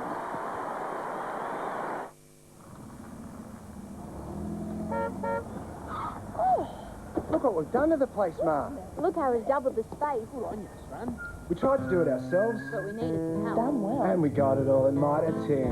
Ben? 10 out of 10. Look what we've done to our place. Gee, I really was picking up that fucking door. Reminds me, you've still got my plane, Jane. Look what we've done to our place. Margin 19 points. Bear in mind, Essendon has won only one quarter after half-time this season. So Crows fans, not all over yet. If I was a Bombers fan, I wouldn't be booing Andy McLeod. He's getting more of the ball since they started booing. Shut up would be the advice. There goes the kick down towards half-forward. Walsh again. Pulls it inside the 50. Hangs a long time in the air. From behind Rashido almost. Jacobs the crumb. Kicks it out towards the wing. Plenty of Crows here. Mercedes did well. In from the side. Knocked it to the ground. Found it again. Forced tonight breaks away. Kicks towards half-forward. McVeigh was held. No free kick. Lloyd camped over the footy. He was pulled off it. Eventually, John Cock tries to get it out to Bassett. Bassett is gang tackled, mugged, and the ball will be claimed 55 metres out directly in front. Derm, I know you like to look at some of the football betting. 10-1, Andrew McLeod, one of the favourites for the Brownlow going into tonight's game. So there's been plenty of money for Andrew McLeod. A lot of nervous punters out there in the next 72 hours. Ball spills out wide. Here's a chance for Heffernan for Essendon. Running around looking and searching and finding Ramanauskas. Did it well. Back to Heffernan. Look at this. Open up. Suddenly Blumfield's 15 metres clear. He's okay. Kicks inside. Lloyd gets to the front. Did it beautifully. He just ran around in a 10-metre arc, set himself, and then arrowed straight at the player, which is the copybook way of leading. You must run straight at the man with the ball. Make it easy for him. All he has to do is kick it straight then. And Lloyd gets to the front and under tremendous pressure, drags in his 4th mark and will line up for goal number 4. There's a great shot of the lead there, just the start of the lead, where Ben Hart, it only takes a split second. We get another shot of it perhaps after he kicks a goal. Ben Hart sticks both hands out as if to say, right, where are you? By the time he'd done that, Lloyd was gone. And right then, if the kick's spot on, this bloke's hands are so good that you're almost shot. 19 points is the difference. So the Crows have really tried hard to hang in there, but this will be the 4th goal for Matthew Lloyd before half-time. He comes in. You be the goal umpire. Don't even move. It's a goal. And the Bombers go to 25 points again.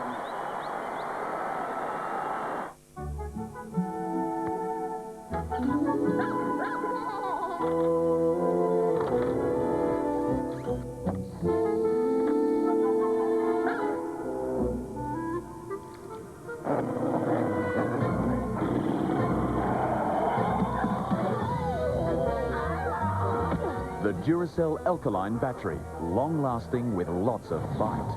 Duracell Copper Top, long-lasting alkaline. The other end. At quarter time, the margin was 25 points. It's back to 25, approaching half-time. 10-3-6-2. Matthew Lloyd, the difference certainly between these sides. 4 goals, so dangerous on the forward line. His best effort at Colonial is 10 against the West Coast Eagles. Round 6 last season. He got 9 on this ground against Fremantle back in 2000. Total clearances, Adelaide 26, Essendon 18. It's a shot there of Lloyd saying, space, space, give me room here. I'm hot, I'm hot. Bounce alongside the centre circle. Bassett, good one. Hasn't seen much of the footy. Another scramble. McGrath's in there, going nowhere, and the umpire wants it. See that one there? The one thing you cannot do against Essendon, I don't think they're the #1 midfield in the comp. I think that still goes to Brisbane. But you don't want to overpossess against Essendon. With blokes like Peveril in there, they're always going to chew you up if you just try and give little handballs in the thick of it. Wide of the pack this time. Blumfield deflected it into the path of Jason Johnson. Kicks inside the 50. Last man in the queue was Lloyd. First man in the queue, Carosella. Got it to Mercedes. Too slick. McVeigh spins out of trouble and jabs it through. Mark McVeigh. Just come onto the ground, Mark McVeigh. And Kevin Sheedy now starting to rest a few of his big guns for the second half. Talent. And he's being made to work hard for his spot. Kept his feet. And it was a pretty good effort. Young John Cock playing on him. It was his opponent. He's thought this one well. Crushed him. And he's smart and quick on his feet. I tell you what it is, Dermot, it is a shootout in the middle of the ground where they've just got their midfields. When we have a look at the stats at half-time, the big possession winners will be both in both of it. So whoever can get most footy in Essendon are winning that battle at the moment. And, of course, Kevin Sheedy will be very conscious of the fact just a 6-day break to Anzac Day on Thursday for the big game at the MCG. So player management all important. Won't want to get too ahead of himself, though, but the Bombers lead now by 51 points. The Crows threw everything to get back to 19 just 4 minutes ago. And goals to Lloyd and McVeigh as we have a blood rule. Player management, you mean? What did I say? No, I thought player management. You've got it on your mind. No, it's the story of the day. I'll talk more about it at half-time, actually, Dennis. Simon Goodwin. Yeah, he's the man coming off to him. He's been with James Hird from the first bounce. Only had 3 touches. So that's the question you've got to ask yourself. Can we risk or can we lose the drive from Goodwin? Andrew McLeod gone right to the last line of attack and taken Mark Johnson with Well, him. they need somebody to sprint out from goal just to attract the ball. Burton got the tap, tried to knock it out to Doughty. As always, and a bloke who doesn't get that much of a rap for it, but Hird on the bottom of the pack again. I think it's punished. He's such a good team player. What's that one back out, Chris? Umpire telling everyone to watch out. Dyson's onto James Hird. I thought it might have happened just after half-time. Quarter. There he is. Hird trying to get it out. Couldn't on that occasion. He gets it back. Flicks it out the back. But here's a chance for Bickley. Hasn't been as effective as last week. Big high up and under. Bode's there. Thumped away by Romanascus. A clean bowled Mercedes. He might get a second go at it here. Look at that. The Bombers queuing up. Mercury gets the ball out to Heffernan. Now on to his teammate in Henneman. Forward 50. Lloyd's there. Hard tackle at the ball. Bassett besieged by Bombers. Dragged to the ground by Richards. Ball up. And that is just great stuff if you're an Essendon fan. For Essendon, Hird has had 8 possessions, but 3 hard ball gets, and that's not counting the balls that he's locked up and saved. Been wonderful, and I think their whole pressure, their 1%ers will tell us a pretty big story at half-time, have been absolutely sensational. Smothers, tackle, Shepherds, first rate tonight. 3:31 left in the quarter. Bombers by 31 points. Peveril. Rashido over the top, ball up. How good is Damien Peveril? If State of Origin footy was still in vogue, he would be a chance to get a jumper this year. That's a long trip from this time last year, isn't it? Amazing story. Hit outs. Biglands has done well. Rucks go at it again. Alessio behind. Smothers the kick from Rashido. Upends Johncock. On his knees, Richards trying to dig it out. Didn't come out. Mercury charges in. Another ball up. Great work in close. Wasn't that by the Bombers? Great work by Alessio. Led the charge there. Went for the tack. Then followed up with the tackle and dropped the man as well to the ground. 1%ers down again, isn't it? Ball up, about 30 metres out from Essendon's attacking goal. 10 possessions for Mark Mercury, averaging only 16 this season. Hurriedly, Johnson over the shoulder. Peveril inside the field of play. Wants to go immediately. Spots McGrath, hangs a long time in the air. Welsh! Oh, Welsh! What a mark! He plays on. Got the hand pass away. Deep in the pocket, they clear the zone. Johnson's kick out. Twisted by Hird, back towards the attack. He stood up in the tackle. Hird right half forward, dragged off the kick. Goes around the corner. Mercury had to wait. He's getting a free. Mark Mercury, just talking about him, coming up to his 11th possession. The average 16 this season. If you think back to 99, it was up in the low 20s, 22. Quality player, struggling for form. He's right on it! But you wouldn't disregard him from here. The probability, 37%. 11th possession coming up for him. It's tailor-made for him. Mark Mercury. Almost misses near side. He had Mark Rashido early, and Rashido got a lot of the footy as well. There's the grab from Welsh. Just set up by Peveril. But he's now got Nathan Bassett, and I think he'd be enjoying that.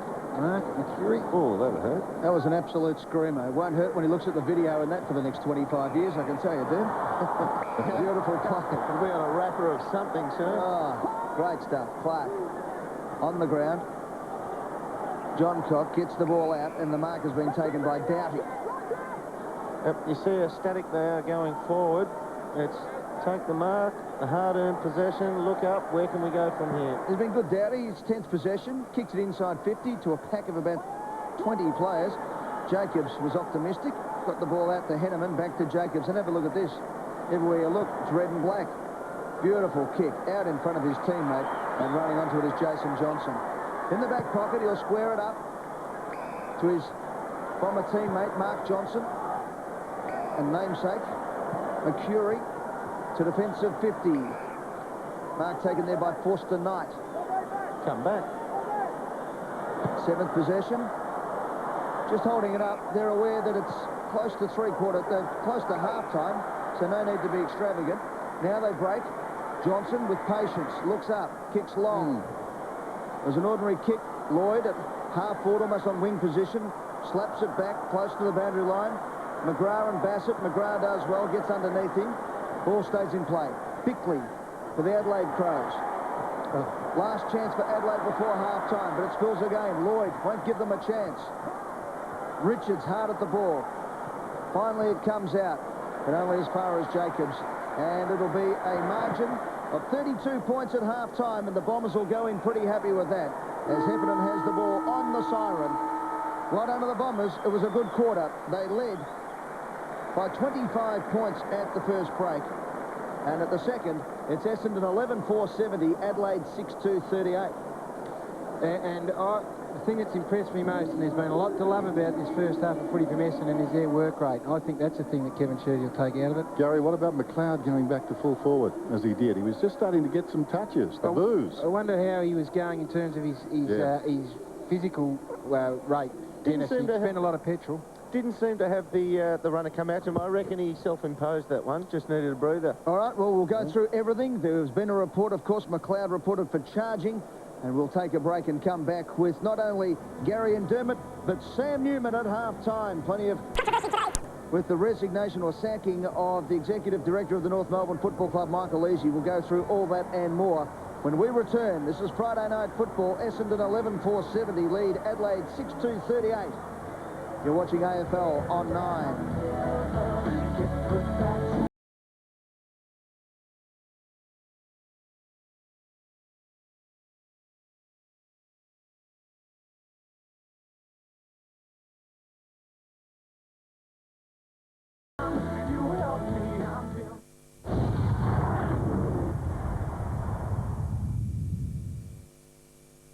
Sunday, the greatest adventure in movie history continues on 9. Skywalker must not become a Jedi. It's the Rebels' darkest hour. Give the evacuation code signal. And as the Empire closes in, friendships will be betrayed.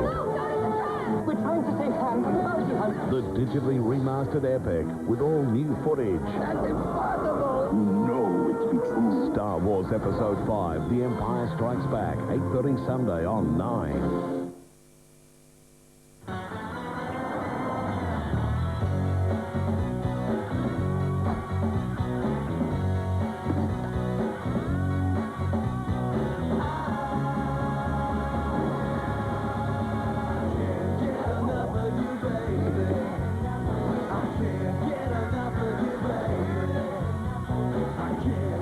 Series 2 for the driver in you.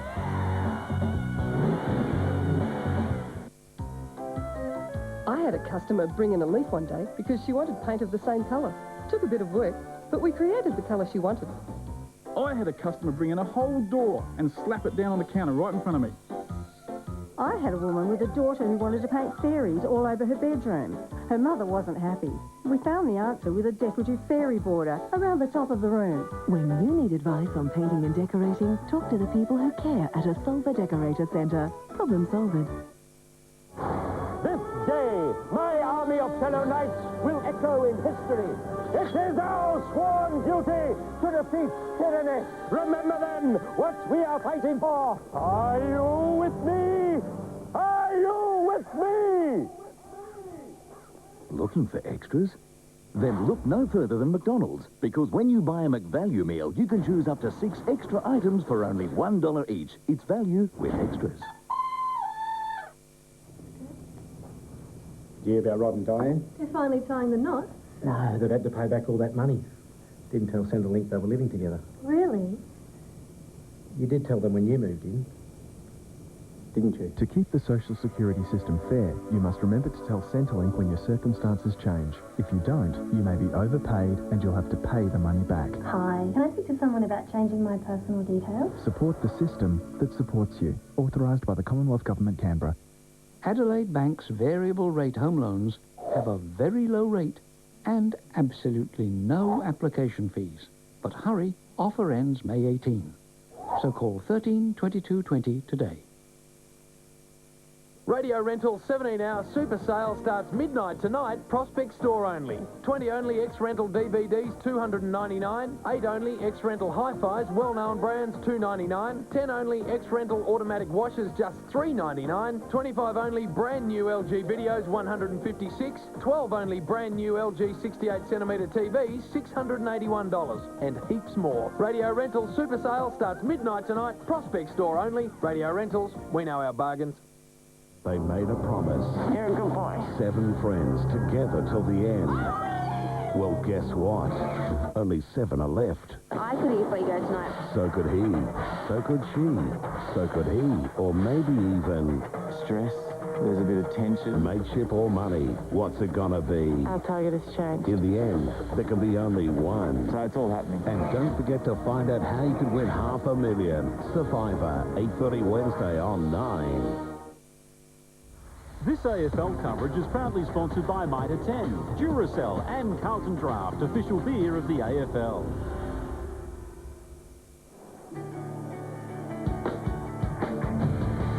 Welcome back to Colonial Stadium. Half-time here, and the Essendon Crows looking down the barrel of their first loss for season 2002. 32 points in arrears. This Essendon side are up and about 11,470. The Crows 6-2-38. Yeah, and the goal kickers for the match so far. Matty Lloyd, 4 straight. Peverill, McVeigh, Hilly, Hurd and Barnard, 1 apiece. And for Adelaide, Dowdy is the only multiple goal scorer. And Burton, Welsh, Binky and Fitzgerald, 1 apiece. Paul Barnard got the ball rolling from an Essendon point of view, Doom, and Sure there's a lot to smile about if you're an Essendon supporter. Absolutely. He outplayed Ian Perry when it got down close to goal. Perry very good in the air, not so good on the ground. And Barnard, watch him on the right-hand side of the screen, stays down. Normally, he's a marking type player, a secondary type target, but he stays down.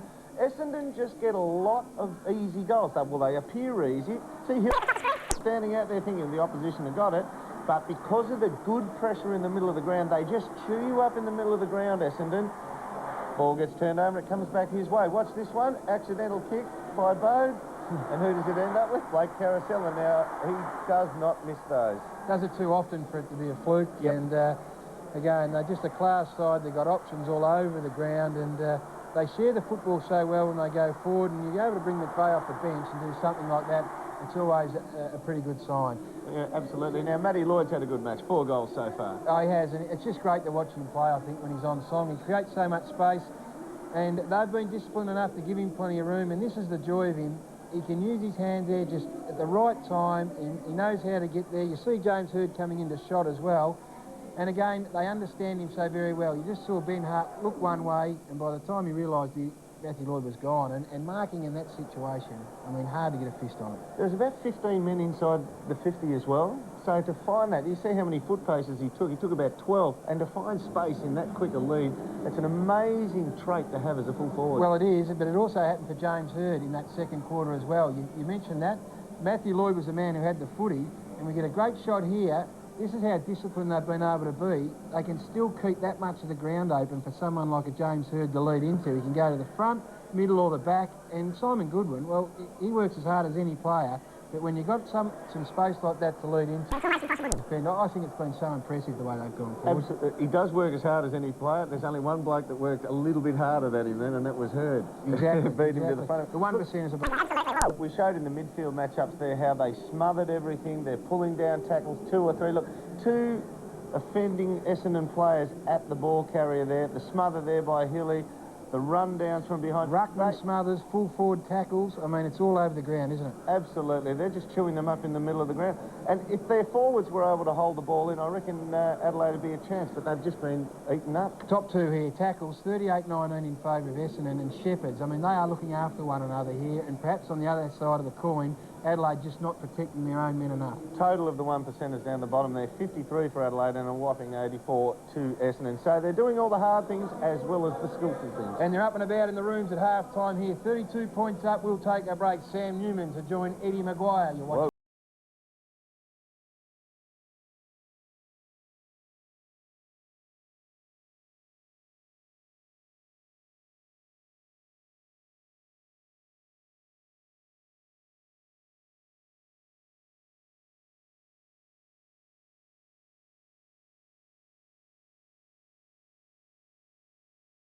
On 9 and Adelaide's National 9 News.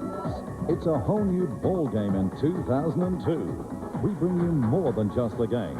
Get the inside stories from your home teams with Adelaide's National 9 News. The one tell boss. There's no evidence that Jody Rich cares about anybody but himself. Still living it up. Everybody's lost but him. I'd love to have his holiday home. While investors count their losses. Well, extremely ripped off. Give me my money back. When Nissan presents the current affair. AXA presents 9 News Finance Reports. AXA, investments, insurance and superannuation. Wine giant Southcorp demonstrated how nervous traders are about profits, a lesson that took 7% off its share. Best known for the Penfolds brand, had trading suspended after a report it had given some analysts a nudge to downgrade their 2000 vintage forecast. The company subsequently announced its earnings are on track, but by then its shares had lost 45 cents. The market overall almost steady. We might be more famous for our bricks, but our pavers are worth a look too. Fired in the same traditional kilns as our bricks, Littlehampton pavers capture the textures and rich colours of natural clay for no more than the cost of mass-produced pavers. Visit our factory at Littlehampton or our display at the Home Improvement Centre on Anzac Highway. Littlehampton bricks and pavers. Since 1892. The new Renault Laguna with Renault card ignition, automatic climate control, world best safety features, sequential shift, 5-speed automatic, 3-litre V6 engine, and from just $46,990. It's proof that not all cars are created equal. Renault, we don't just make cars, we create cars.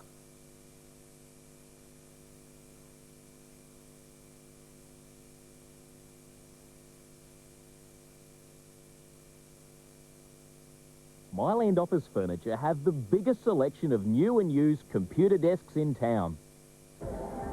At Blockbuster, you can now rent selected new releases for 3 nights, like A Knight's Tale, as well as Cats and Dogs.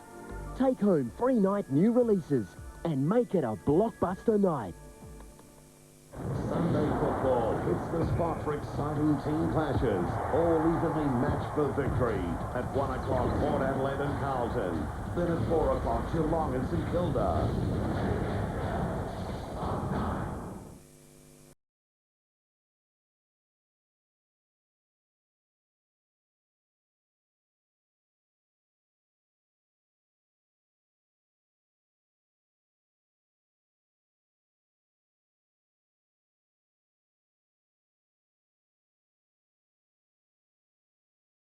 Evening on Radio Triple M. Just an interesting piece of byplay between the umpires who reported Andrew McLeod for his indiscretion on Matthew Lloyd. The first umpire, Mackenzie, said that told Lloyd that he'd reported McLeod for charging, and the second umpire, Sheehan, told Lloyd he'd reported McLeod for striking. Have a listen. No, I've reported him for charging. Andrew McLeod. Do you understand? Do you understand? Yes, Mark, I've just reported him for striking, so I'll take him back, all right? So that's okay. What'll happen, Ed, I assume, is that either now at half-time or after the game they'll get together and just adjust their statements and come up with the correct version of what they'd like to go to the tribunal with, and that's how it should be. Unless, of course, Brian Sheen was reporting somebody else for a little fracas after that incident. Unless he was, Ed. Yes. And just quickly, before we get on to the punch-up you had with Ricky Nixon, Michael Easy's gone. Let's hope that inspires an address to the nation by that affable, charming raconteur, Mike Martin. about just things down at Kangaroo Land, and if he does, we'll be prepared because we'll have subtitles ready to go under that address. Yeah, well, that was an interesting story today. No comment from the Kangaroos at the moment other than a media release about 4 lines, as you can just see there, saying that it was announced by Alan Aylett, the president, that CEO Michael Easy will not continue in the role. It will be taken by Jeff Walsh in the interim as Chief Executive Officer. Now, the dispute between you and player managers has bubbled again. It's kicked again, Ed. It has kicked again. Now, I just want to say, I made a few comments last night on the footy show. Now, I'm trying to... Did you ever? Well, I did, and I apologise to any player managers. No, I have no problem on this, because if what I said was very sweeping statements, and there are fantastic managers out there who do great things, so I apologise to anyone taking offence. However, I've been down at the Bulldogs all week, trying to raise money to save a club. North Melbourne and the Bulldogs need probably $2 million each to survive, okay, at the moment, get rid of their debts. Now, I counted up today, there's about $12 to $14 million going into looking after players per year at football. $5 million goes from the AFL to the Players Association. Let's say player managers get $2 to $3 million there, and each club spends probably $200,000 to $500,000. All up, there's about $12 million in a pot there that is just looking after players.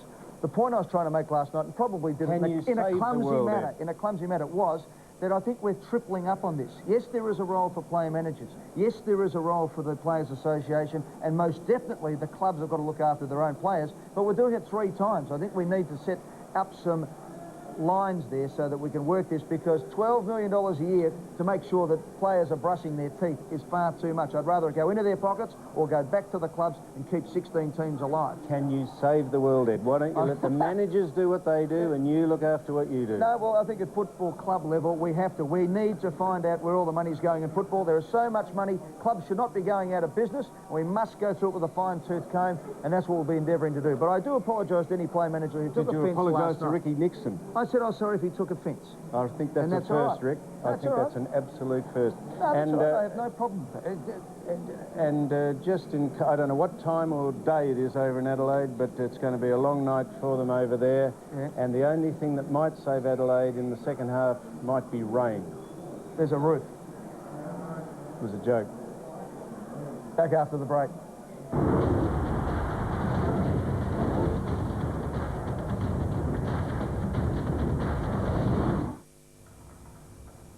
Did you do the banking? Yeah, doing it now, Dad.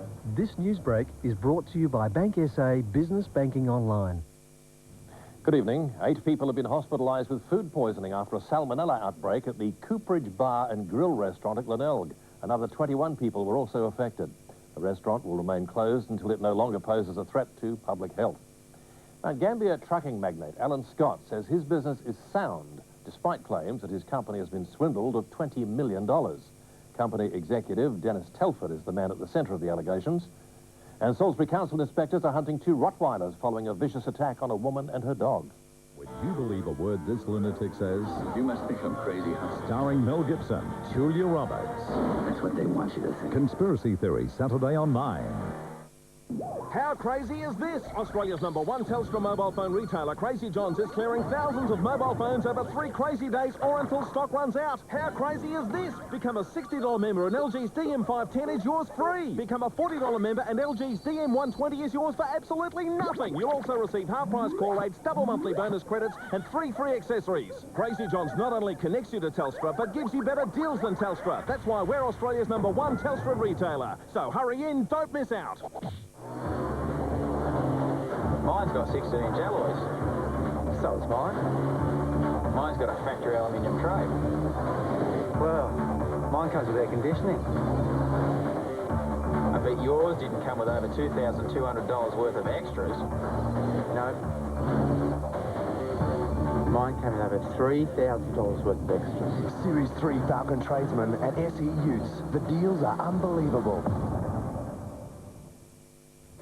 No. Honey, do you think we could have that dinner for... Nope. Dad, can I get you... No. Hey, Barney, can I borrow the shovel? Nah. No. At Bank SA, we spend our working hours saying yes. Yes to car loans. Yes. Loans for home improvements. Yes. So just tell him straight out the answer is yes. Loans for just about anything. Yes. Call Bank SA and ask about a personal easy loan. Yes. Autobarn's top deals are on now with sensational bargains like Sony X Generation Technology 6-disc stacker with an awesome 4x45 watts of pure power for a wicked $399. Or 4-litre Valvoline for all seasons engine protection, top value at $7.95. Or Luxus set of 4 luxury car mats with rubber inlay in a choice of cool colours for just $29.95. Hurry, Autobarn's top deals end Sunday. Autobarn, you have the best car in town. Show your true colours and get back to local footy. Go Westies! Canterbury leg! The double blues! Come on, Magpies! Bulldogs! Eagles! Go you doggies! Go Panthers! Come on, Sam! Come on, you Maggies! Go the Tigers! Go the Bloods! Go South! Go Roosters! Go Westies! Go Roosters! Go Tigers! Go your red legs! Show your true colours! A Ray Martin Show Premier Special. Mel Gibson, romantic heartthrob, all action hero. The Ray Martin Show Mel Gibson Special, 9:30 Wednesday on 9.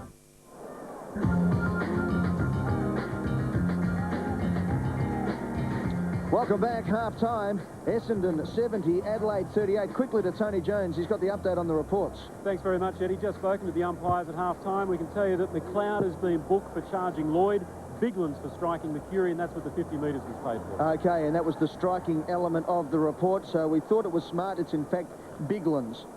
Ready to go in the second half. Dennis Committee to call the action. Essendon 11-4-70, lead Adelaide 6-2-38. So the Crows needing to make a move here.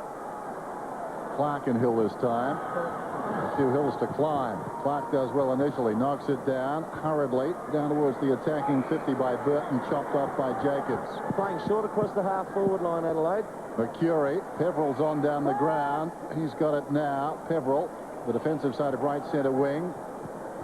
Men on back in the middle, thought about it. Now he goes for distance towards right half forward. Hurd works in front. Stingline on the ground now, punched it away. Forster Knight, how could you buy that dummy? Forster Knight kicks inside the 50. The mark is taken by Lloyd. He's already got 4. I'm still back on the boundary line. Stingline has to take the fat side, surely. There was no thin side. Too easy, wasn't it, Dennis? Oh. And even the mark in the end was too easy. Ben Hart just lost Matthew Lloyd, and it's just it's too soft an opening for a team that's 5 goals down at half-time. Yeah, absolutely. Went for the jumper. Unfortunately, it was the bloke in the third row. Yes. Even the Goodwin chase out onto his opponent on the wing was pretty ordinary once they turned it over. Essendon had all the running out there. Goodwin's starting in the centre of the second half, so if they're going to make a move, it'll have to be after this shot on goal. Matthew Lloyd going for his 5th of the night, his 17th of the season. You'd like him from here, just works it gently left to right. Great start for the Bombers. It is a wonderful start. He's kicked his first on Ben Hart. He got 4 on Nathan Bassett in the first half. He got moved off just before half-time, and Ben Hart's the man that's got the job. And if he comes up short, well, they're a bit light on for options down there. He's looming as an 8-goal-plus game, Matty Lloyd, tonight. He's looking in terrific touch. Up the other end, I just wonder whether they're going to try and manufacture something with a Brett Burton to the goal square to try and get him onto Fletcher and then take Fletcher away from where he plays so well in the goal square. I just wonder where their goals are going to come from, Adelaide. Double the score at the moment, 12-4-6-2. It is 38 points the difference, 18 minutes to go, just, well, nearly 19 minutes to go in this third term. Bombers off to a flyer, back in the centre of the ground. Umpire sounding like a draft horse when he bounces the ball as well, as McLeod gets the ball out of the centre, out towards Rashudo. Johnson right on him there. They wait. Ball tries to get back from Fitzgerald to Rashudo, but the boundary beats them. Will have a throw in. Ed, the mark's inside 50 in the first half. Essendon 8, Lloyd took 3 of those. Adelaide just 3. Doughty, Burton and Benke. So the big Welsh and Fitzgerald haven't been able to get a hold of it. Basidi, body over the ball. Mercury in there as well. Great play. And the third man in was Big Hill, who's getting better every week. Yeah, he is actually. He doesn't win a whole lot of centre bounce tap-outs, but he does follow up pretty well. Brett Biglan's had 3 possessions by about the 10-minute mark of the first quarter. He still managed to get his hand on it up to half-time in the bounce-downs, but he hasn't added to his possessions since about the 10-minute mark of the first quarter. Clark tries to get it out the back, but it's robbed by Peverill. Playing on McLeod at the moment on the ball, beating him and getting the ball himself. crashing through Doughty, out to Smart. So Nigel Smart kicks inside 50. Up towards Fitzgerald, edged under the ball there by Fletcher. John Cock throws the ball out. Hill for Essendon. Ramanaskas caught high. Umpire will bring it back. It'll be a free kick to the Bombers. It'll go to Hill. Pretty crude by the Crows a couple of times there. Here's Hill to Fletcher. Meters in the clear. Can run up to centre-half back. Lazy bounce, comes away. Another one. He's got that patented. He kicks it up towards the wing. Knocked away from Carousella by Edwards. Well, almost. That tells the story of the night. Carousella hits Lloyd. Yeah. Wow. You just can't attract the footy like that. Well, you can, but... Short to Alessio. Awkward half volley. Bounces off his body. Blumfield's hand pass. Charged down by Perry. This is Bassett. That's better. Kept his head. Good one. Opposite back pocket. Nothing really on. Loops it over the top. Perry stretching every sinew. One bounce towards left centre wing. Very high ball. Stevens will need to come on. Right mark, Hill. Hill going back with a flight of the ball. Took an absolute beauty. It's a mark of a player who's growing in confidence in his own ability to play at this level, isn't it? Running with the flight, cross half back. Hill becoming a mountain for the Bombers at the moment. Centre wing.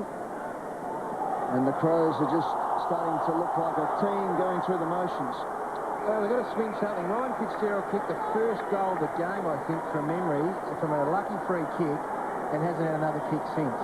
Yeah, I don't think you can persevere that long when the game slips away from you. You've got to try and create something, maybe mix it up, go small. Just throw a different forward line set up at Essendon. Hill and Clark. Clark gets the tap. Rashudo tries to crash through. Doughty's there for the Crows. Goes a second time, a third time, and does it well. Out to Bickley. Now from just outside 50, kicks to the pocket, and Fitzgerald takes the mark. Well, you suggest the move, and it just pricks him into action. Yeah, it doesn't. He was off. If you had your way, he wouldn't have marked that. Your voice carries. I watched that because I was desperate for him not to mark it to make me look stupid. You would have sent the runner and said, last chance, wouldn't you? Exactly. And Dustin Fletcher let me down because he was daydreaming. He's not a bad kick, the kid. So 38 points the difference. This to make it 32 if he can put it through. The AFL average from this position, 59%. 27 metres from goal is the man on the mark, Dustin Fletcher. The angle 57 degrees there, as you can see, as he comes in and kicks. And it fades and fades and fades. It's just a point when a goal was so badly needed for the Adelaide Crows. So Essendon are 12-4-76. Adelaide move on to 6-3-39. The margin 37 points. Other end of the ground, Barnard comes off. McVeigh on, and that leaves Ian Perry on him, so there's a mismatch. McVeigh could get around under his feet for a little while. And Shell is waiting to come on. Clark, meantime, away to Perry, 65 metres out. Terrible kick. Bounces down towards the pocket. Henneman takes on Welsh. Sol Johnson into trouble. Managed somehow to get her onto his boot. Ramanaskas with some poise. Was it 15? Apparently not. Masidi able to step around Bickley. Throws it on the boot. Goes about 5 metres, partially smothered. Rashudo got it to Stevens, back to Rashudo, but they've come about 55, 65 metres from their own goal. Edwards spots a man towards the middle, and it's taken by Fitzgerald. Can go short. John Cock in his face. So he's got it 60 metres out. Well, Stevens should get on the move. Jacobs is following him, and he hasn't got to him. He's too slow. Edwards, Rashudo stretching. Juggles the mark to about 45. Yeah, I reckon that's a great call, Dennis. To about 45, he juggled it, and it brought him about 2 metres closer to goal. Might be just in his range. Mark Rashudo directly in front. Back in the team this week with his side desperately needing a goal here on Friday Night Football. 76 plays 39. At quarter time, the margin was 25 points. 32 at the major break. It's got bigger sense. You bother leading from the goal square, Gary, if you're a full forward? Sit back and just relax and watch it sail over your head, Dern. Can kick it a long way. Mark Rashudo on the 50. Gives it a ride. Off target, though, behind. Yeah, Rashudo just getting out of step there in his approach. Hasn't hit them as well as he likes to. Fletcher, in the meantime, takes one step and drills the ball 50 metres down Johnson's throat. Now, that should be 50, but it was an important takedown because they were away here. Now, they've been totally penalised here, Essendon. They were away and could have taken the ball the length of the ground. Should have been 50. And that's what the 50-metre rule's all about, Exactly. isn't it? Take the mark and don't be penalised for it. Yep. You're not allowed to take them to ground once they've clearly taken the mark. Heffernan kicks to centre half forward. Alessio over his head. Carousella lurking with intent. Edwards for the Crows. Handballs back. They're all falling over. No one wants it in there for Adelaide at the moment. Not because they're not courageous, it's just they're a bit shell-shocked. It comes out to McLeod. Johnson's there. McLeod and Burton and Johnson beats them both. Well done, Mark Johnson. Sensational football for the Bombers. In it comes again. Here's a chance for Barnard McVeigh at the back. Off his chest. Alessio was there. McVeigh has another go. Has a third go. Knocks it out. Spills out to Jason Johnson. Left foot open goal. And he buries the goal. And the Crows, you'd think, even at the 9-minute mark of the third term.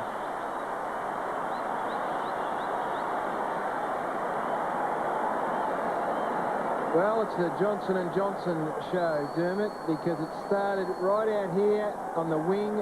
Mark Johnson, 1 against 2, and it was a pretty handy 2, too. It was McLeod and Burton, and he prevailed and was able to win the ball back. Caught a lot of players offside, and Jason Johnson, you very rarely see him play a bad game. He just keeps getting the football. All-Australian last year, well earned, and on his way again. Mark Stevens came off, and that's a sign that things aren't going really well for Adelaide.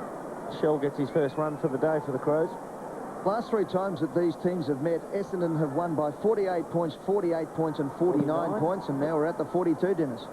Yes, looking ominous. Clark, that last goal for the highlight reel, outstanding. The coaches would have been ruling that through for a goal. Bickley gets it away to McLeod, touched off the boot, helped on its way down there by Fletcher, took a risk. Ramanauskas got across, offering support, played it against the post. So we'll have a boundary throw in. That was better by the Crows out of the middle. But the finish, not great. Tossed in. Plenty of space towards the goal, as you can see. Johnson taken high, no free kick. Still manages to bid it back towards half-back. Peverill slaps it wide. Johnson to Perry. Not the best kick in the world. Fumbles. Still Perry right on the 50. Goes long down towards full forward. The back shell off hands are behind. Good kicking by Essendon tonight. 13-4, 82 to Adelaide 6-5, 41. 77%. Goal accuracy up to 77%, 53.8 it has been this season, so they've been down on form, but tonight they have certainly struck back. It goes inside 50 again for the Bombers, and the charge of the Light Brigade's on. Bassett gets there for the Crows, under pressure. Smart, still under pressure. Hurd corrals him off, gets it back to Stingline from the goal square, kicks out wide to Perry. Good luck on this kick. You've got to be a bit nervous forward of him, don't you? Found the man, well done. Doughty brings it in. Got a show here. Rashido, Bassett. McLeod wanted it short. He's gone long. Welsh. Now McLeod's on the inside. Now McLeod's on the inside. Now he's gone. He's covered. Short to Rashido, who kept running. Over the top to Welsh. They're trying to invent something, the Crows. Welsh tries to step Jacobs. Gets around. Falls over. Then a hurried left foot kick to the goal square. Will be touched right on the line and a rush behind. Boys, tell us what broke down there for the Crows. I tell you, Andrew McLeod was on for 5 minutes and they weren't able to get it to him. And if ever a player can draw the football, it's him. It's just no vision, no confidence. It's stagnant. It is stop-start.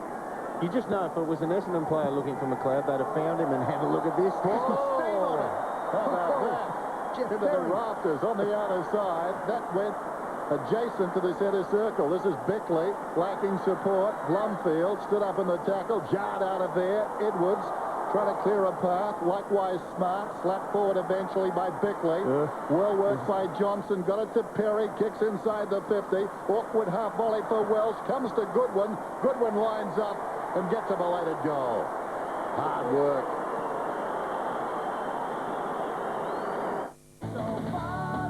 Holden Rodeo. For all your dirty work.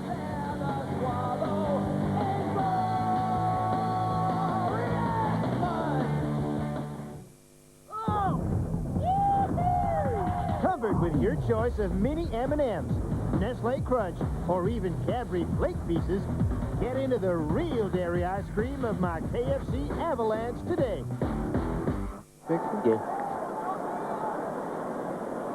Just got to pose the question. Dustin Fletcher's torpedo punt, is that just a tiny bit of disrespect, or is that just a player enjoying his night? No, I think it's the latter, Gary.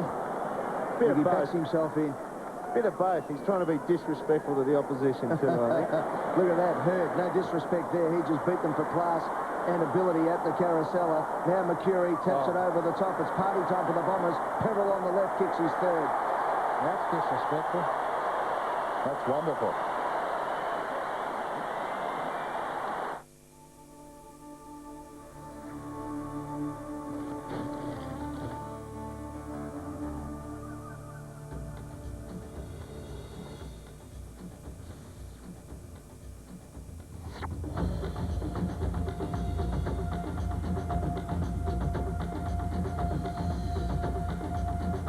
Cascade Premium Light. Pure premium taste.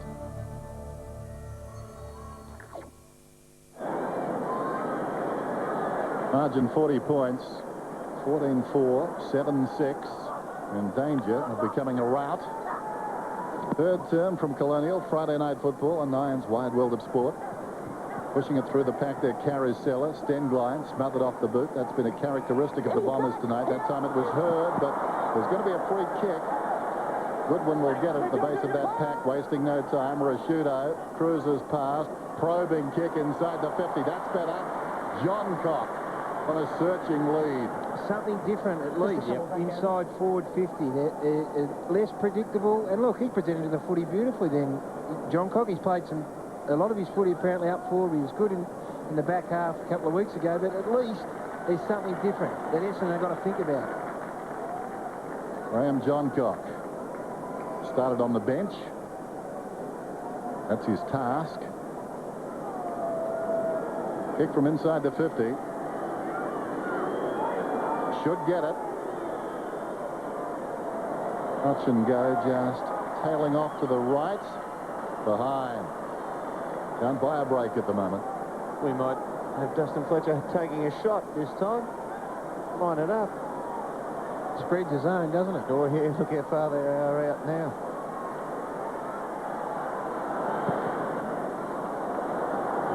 Beautiful kick again from fullback from Fletcher. Ramanaskas takes the mark. That was a short pass, Ed. Yeah, outside 50. Only went the 40, that one. It's straight onto the chest.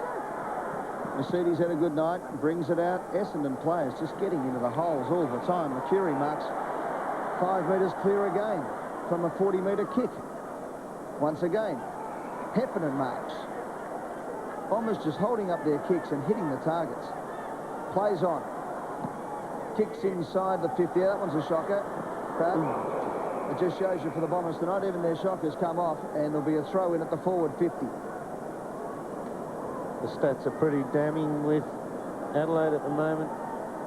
Gone inside 50 10 times this quarter, and Essendon just the 6, but they just cannot hit the scoreboard. Alessio getting a run now to get some fitness. Gets the beautiful tap over the top. McGrath, Masudi, Peveril.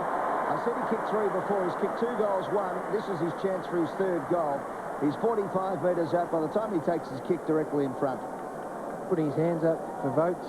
Putting his hand up for votes again tonight. Damien Peveril gone to the forward line for a bit of a breather and presented to the footy beautifully. He's had 15 possessions, taken 5 marks and kicked 2 goals, and he's been a wonderful player. 69% average for the AFL. Peveril makes no mistake. He's kicked 3 goals, 1 for the evening, and the Bombers just run away with this game.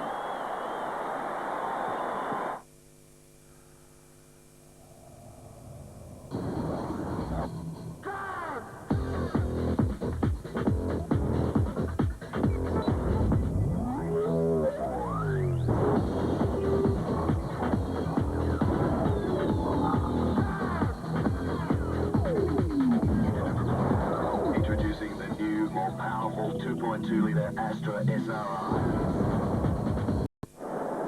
19 possessions now for Joe Mercedes. His 19th of beauty, right onto the chest of Damien Peveril. Mercedes' season's high, 34, round 1 against Geelong. He's on that sort of pace again. Alessio down to Hurd with the outside of the boot. Down towards half forward. It's getting very clinical at the moment. Smart in front, Carousel tracking in close to the boundary line. Smart content with that. It's a Pyrrhic victory. Boundary throw in. 15-4-94, 7-7-49. Blumfield's totally loose. Alessio in front. That's interesting. Holding is the call. Steve Alessio, who played his 100th against Adelaide at Football Park, round 10.99. Plays it off to Hurd. Short one is on. Blumfield, 52 metres out. He's joined the queue for a goal. McVeigh! That was embarrassing. Blumfield was totally loose, unmanned for probably 30 seconds. In his forward line and looking threatening. Mark McVeigh deep in the left full forward pocket. Oh, that's disrespectful. A behind, misses to the near side. That's one at training in the dark at about 5 to 7, isn't it? Last one before you go in. That's right. And you know what, they're pretty important to do those as well. Training doesn't cater for that skill anymore. It's Well, all he needs more quick ball work. movement. Yeah, to see his shouts after the game, Dean. 95-49, the Bombers well on top. Crows really need to do something here, just for their confidence going on with the rest of the season. They did make the comment, the coach Gary Ayres, that this would be the yardstick on whether they've improved or not. McLeod getting the hurry up. Dowdy, who certainly has been one of the better players for the Crows. We've played nearly 20 minutes in the third term. The ball comes to Johnson. Has a bounce after about 5 metres, has another bounce after 10. Now kicks inside 50. By the time he looked up, when you bounce the ball like that, you give yourself no chance of seeing anyone running towards you. He slams it in, and Fletcher just takes it away. Again, his kick was to a man, 45 metres away. Mercury at ground level's been good. Forster Knight tries to break the tackle. Play on, says the umpire, no opportunity. And we'll have a bounce at half-forward flank. He ducked the head then. Someone like Jason Johnson ducks the head, but Jason Johnson ducks the head knowing that he's fair game and gets on with it. He's ducked the head. Not really, did he? No, he ended got up buckling over, didn't he? Yeah. I like the way Jason Johnson does duck it, and he just says, well, tackle me. I don't want the free kick for head height. And he plants it and just shrugs, doesn't he? Doesn't He's he? fantastic. Yeah. Here's a bloke who does that as well, Rashudo. The kick to Doughty in the centre of the ground. Wanted it back. Now he waits. Play on, you can hear the umpire. So it's just a kick and hope. No chance of a mark with the Essendon defence all punching. Mercury at ground level does it beautifully. 16th possession for Mark Mercury. Mark Johnson has been equally as good as his namesake at the back half of the ground. Mercury for number 17, just around the corner. There's Jason Johnson. Here's Corey McGrath. He's caught. Play on. Lucky to get away with that one. Bickley taps it over his head, runs at the ball. Does it beautifully, kicks it out in front of McLeod, who marks. Essendon crowd giving him plenty after he was reported in the first quarter for charging Matthew Lloyd. The ball goes over the line, make that the second quarter. Over the line and out of bounds, will have a throw in. The 3-minute mark of the second term. McLeod reported for charging Matthew Lloyd. Jason Johnson, just having a quiet word to young Corey McGrath. Let me through, son, I'm on fire. McGrath should have gone to the outer side. Mercury was free out there. Hurd over the top. Heffernan, nicely worked. Advantage paid. Probably still pending. There goes Johnson, kicks inside the 50. Oh, over the top. McVeigh, like a cork in the ocean. He sprang to his feet there amazingly. Yeah, got it. Sorry, chaps. We've been waiting 4 weeks. Well, watch this again. This is cork material. Eddie, am I wrong? Absolutely correct. Follow the tumble. Down he comes. Bang. And up he goes. That is brilliant. There's Johnson. Up in the air it goes. Punched away. Rashudo just trying his best, trying to will his team into action. That is Goodwin. Kicks downfield. A positive foray forward for the Crows, but once again, the Bombers have got the numbers, and that's a high tackle. Indiscriminate attempt. And this Johnson, that's Mark Johnson, has been fantastic tonight. Frees have been 15-7, not because the Bombers have been favoured, it's because they've been at the ball. Jason Johnson on centre wing, racks up another disposal.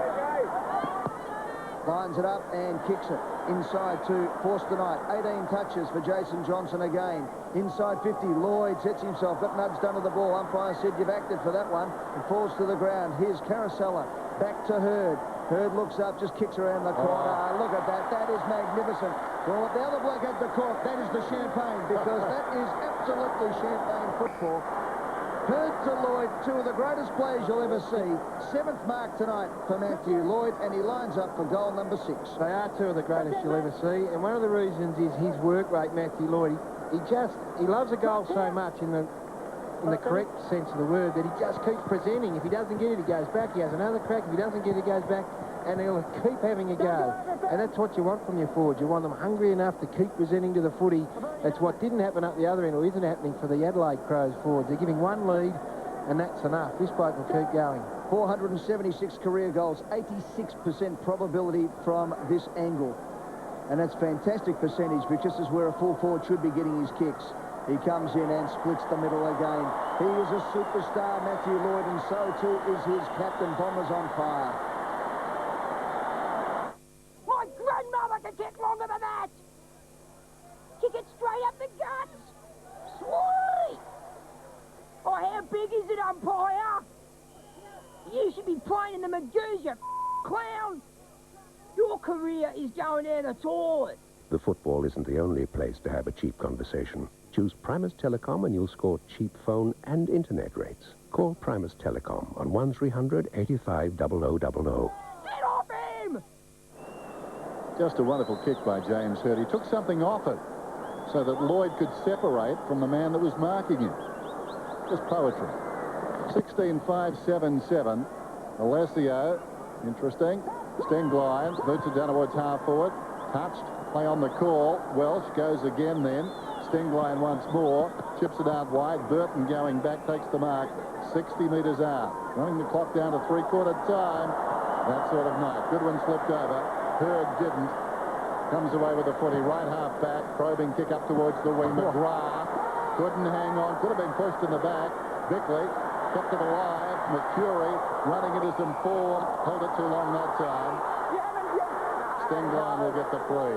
The last 30 seconds have been the story of this game, though. I mean, Adelaide are still doing well out of the middle, but once they get it into their forward line, you might as well just kick it against a brick wall. It'll come out again this time. Edwards down towards the 50. Unless Andrew McLeod steps up. He's got it. Well, he's not a big kick, so he'll look to lay off, but Essendon know that, and they are hard-manned up now. Couple of leapers. Back in the square. McLeod goes for distance. Tugs it left, way left. Behind. Lloyd's best effort against Adelaide is 7 goals won. He currently has 6 goals straight. And Essendon's best effort is Paul Salmon, who's kicked 9-2 and 8-2 against the Adelaide Crows. So something for the Lloyd fans at home, for barracking home, to maybe get past Paul Salmon's best ever effort against the Adelaide Crows. Here's Blumfield, who brings it in. We might get a Lloyd goal yet. Back to Blumfield from Carousella. Lloyd out on the lead. Here it comes. Whoa, just missed by 1 step. Lloyd almost had the mark. Here's Smart. Hoiks it out to the defensive 50. The fly from behind was Big Shell, who's come on the ground. Off the hands of the pack. Mercedes. Left foot kick. Disciplined to the spot. Was magnificent stuff. And Mercury takes the mark. You say, is that a fluke? And the answer is no, because he kicks to the spot, and you're always a chance if you've got half an idea where the ball's going. Well, you watch it here, just the pressure on the Adelaide ball carrier. Mercedes knows where it's going. 18 for Mark Mercury possessions for the day, or the night. 7 for the quarter. He kicks a goal. My job at sea, I just do electrical work, maintain generators, lights. What I've done in the Navy is quite broad, but definitely one of the more worthwhile things that I've done was Timor. When we first turned up to the hospital, it was just a wreck. We got in there and we put a roof on it, wired it so that it had power and lighting and that sort of thing. I wouldn't say there'd be too many electricians that would go up and do the sort of things that we've done up there. Bombers have got 6 of the last 7 goals, and the silky skills of Mark Mercury are starting to return. Just in time for next Thursday. He's looking terrific tonight. The appetite is back. Out of the middle, Blumfield down towards half forward. Pitches outside the 50. Perry leads back, surrounded by Bombers. Did well, got it away to Smart. Poor kick, though. Bounces up towards the wing. That he did nicely. Twice. Doughty can't kick it. Is nothing being ahead? tackled. Now he's tackled. Shrugs the tackle. Well, Richardson, or rather Richards, learned a couple of things there as the ball comes up to the wing and Shell takes a good grab. Alessio's down the line. He has to go sideways to his runners. They'll pick him off on a long kick. Shell kicks inside the 50. Alessio favoured by the kick. Reduced to spoiling was Fitzgerald. Trapped by Burton. Taken by McLeod. Fitzgerald wishes he hadn't got it. Thanks. Boundary throw in. Well, there's been plenty of footy to be had out on this ground tonight, and it should suggest that the boys have had most of it will be the fellas through the middle of the ground. Johnson, Mercedes, Rashudo, McLeod, McCurry, probably the odd one out who's been at half forward for most of the night. Johnson gets it across. Binky, flying shot. Once again, the Bombers get back in numbers. Peverill does the percentage thing and thumps it to the boundary line. They're disciplined too, the Bombers. That's the thing. Yeah. Where they were playing party time football, but they're still disciplined in the way they do it. They just tread the fine line beautifully. They didn't go overboard. They put on a wonderful show. And Sheeds, who had a bad 500th, they had the 500 on the banner again tonight, gave him a second chance. Here's a shot at goal from Welsh, and I think he has put it through. He has, and Welsh gets his second, and the Crows' second of the quarter.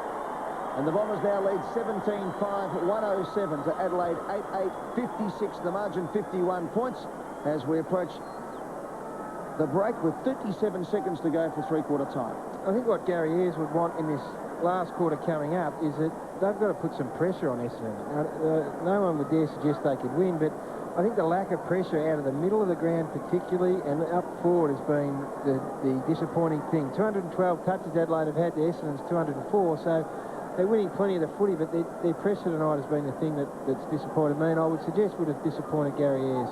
Well, I've got Port Adelaide next week.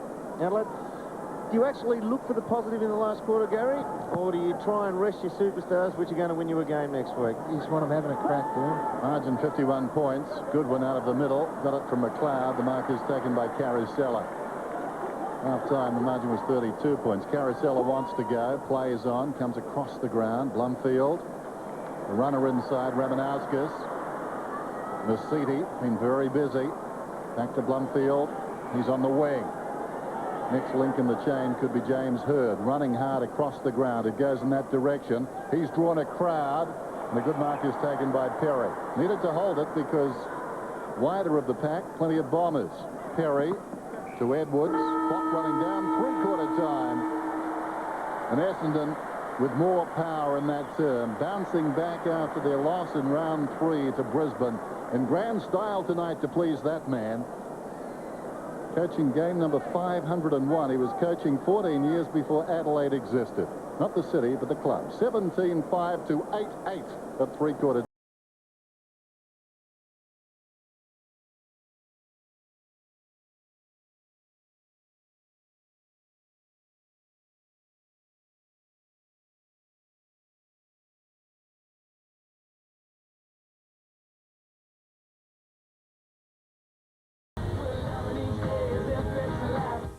Tuesday on 9 at 7:30. Some people think they're above the law, but Judge Amy won't be bribed.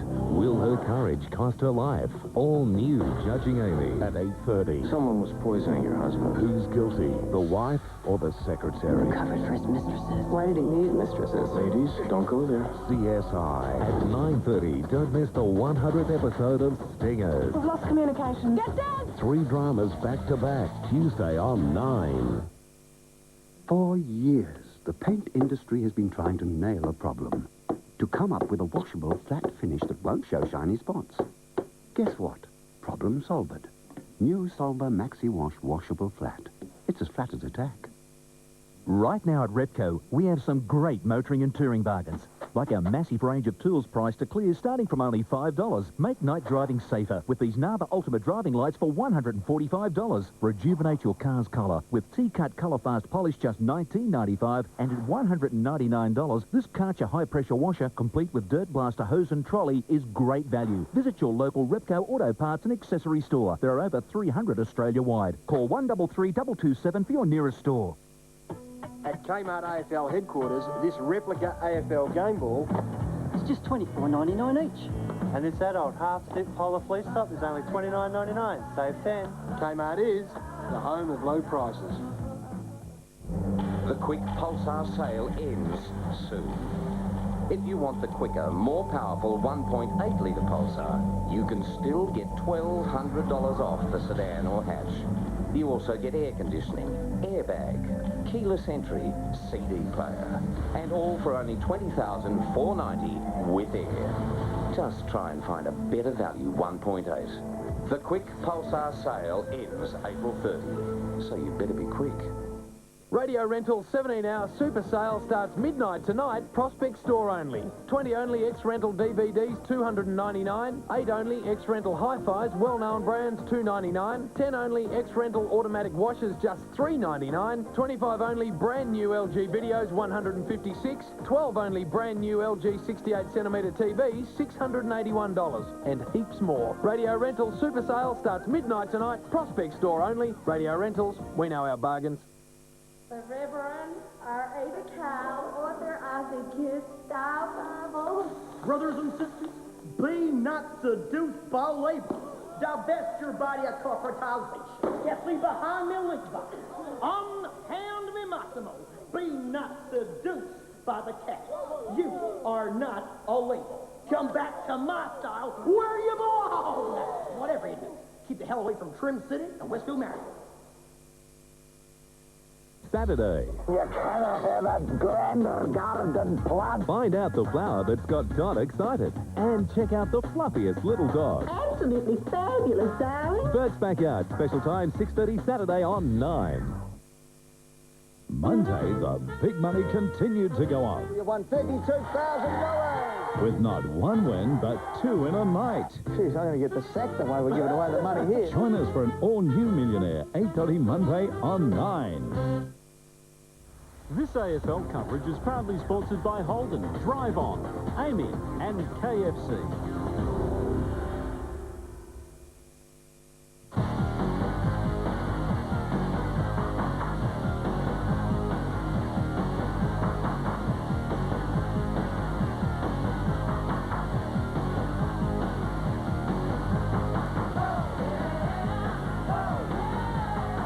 Welcome back to Colonial Stadium. Matthew Lloyd punching the air. Why not? He's kicked 6 goals straight. Peveril has 3.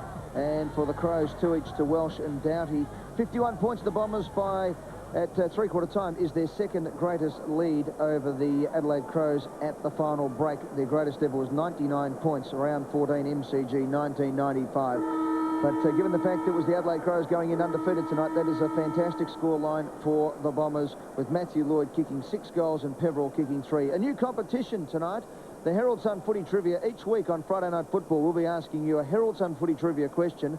Tonight's question is, prior to Robert Harvey, name the last player to win dual Brownlow medals. Now, entry details in every Friday's edition of the Herald Sun, the official football paper. Get that, have a look at it.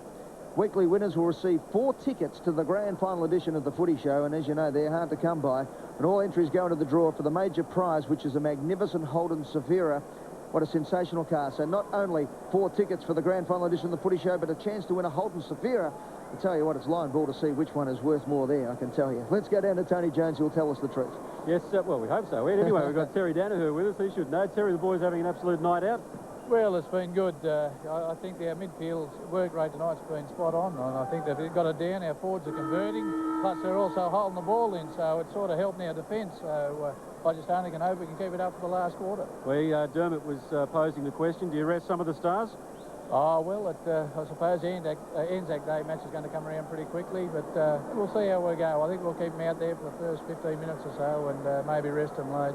Yeah. Good on you, okay, Terry. Good on you. Thank you. Thanks, Tony. Thanks, Terry Danaher. There you go. The excitable Terry Danaher. Still a lot of Hungary in him, isn't there? It certainly is, but a lot of rat cunning as well. 17-5-107 Adelaide, 8-8-56 Dennis Cometti. James Hurd hurriedly onto the boot to start this final term.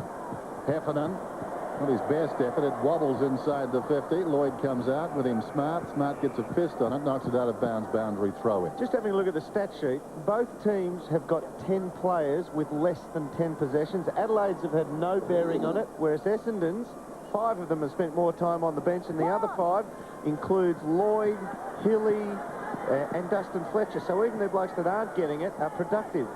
Bickley, Hart, now Johnson gets away. Hugs the boundary line with the kick. It pitches less than a metre in from the line and goes out. 107 plays 56. Early going final term Friday night football. Matthew Lloyd's got Nigel Smart as his opponent now. Joe Mercedes and Jason Johnson both started in the forward line outside the centre square, so their workload just been lessened a bit. They'll probably bob up with a couple of goals. Bombers by 51 points. They were belted last week by the Brisbane Lions, but they've come here to play tonight. No doubt about that. Mark Johnson sweeping in the last line of defence for the Bombers. Kicks across and has turned this one over. Nicely read there by John Cock, and he will line up from just outside, around 40 metres, and should put this through for the Adelaide Crows. It was John Cock gave Johnson a head-high tackle in the third quarter. I tend to think sometimes against someone like Mark Johnson, who takes on the opposition forwards while he's got the ball, you've got to occasionally give away a free kick like that. Graham Johncock for his second goal in football, and he gets it for the Adelaide Crows. They start the quarter off with a goal. Here it is, the big moment in the AFL draft. First round selection, pick number 1. Oh, well, yes, no surprises there. An obvious first choice. That was the standout. Golden draft, thanks. Holden Rodeo. For all your dirty work.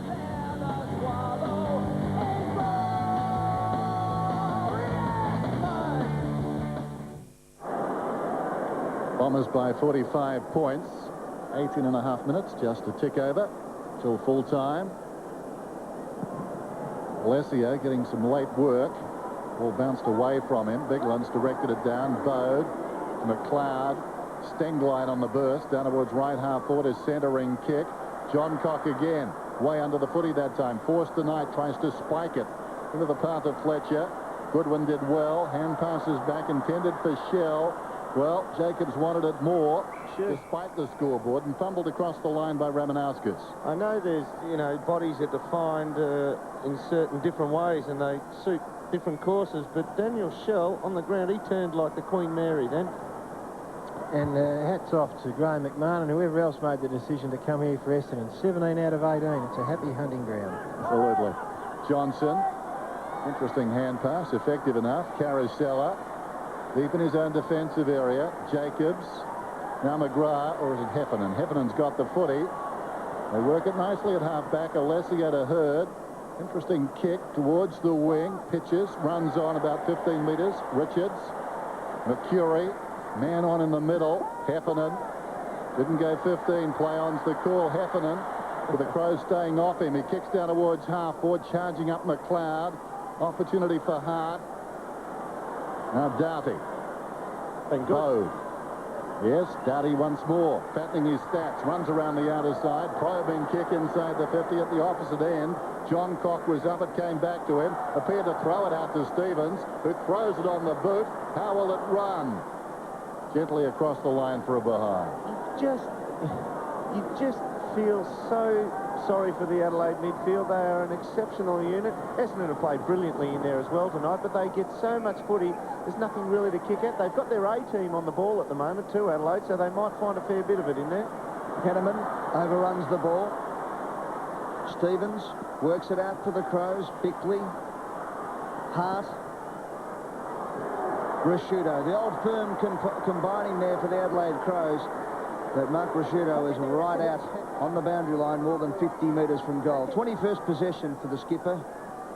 Third shot for him for the night from about 52, maybe 53 metres. He hasn't made it with the first two, so will he think this will be the one, or will he realise the limitations and look for the short? Because Derm, as we all know. Oh, yeah, get the blinkers on. A man's got to. Yeah, Clint Eastwood. Man's got to know his limitations. In comes Rashudo. Look at that. Well, nothing wrong with that one.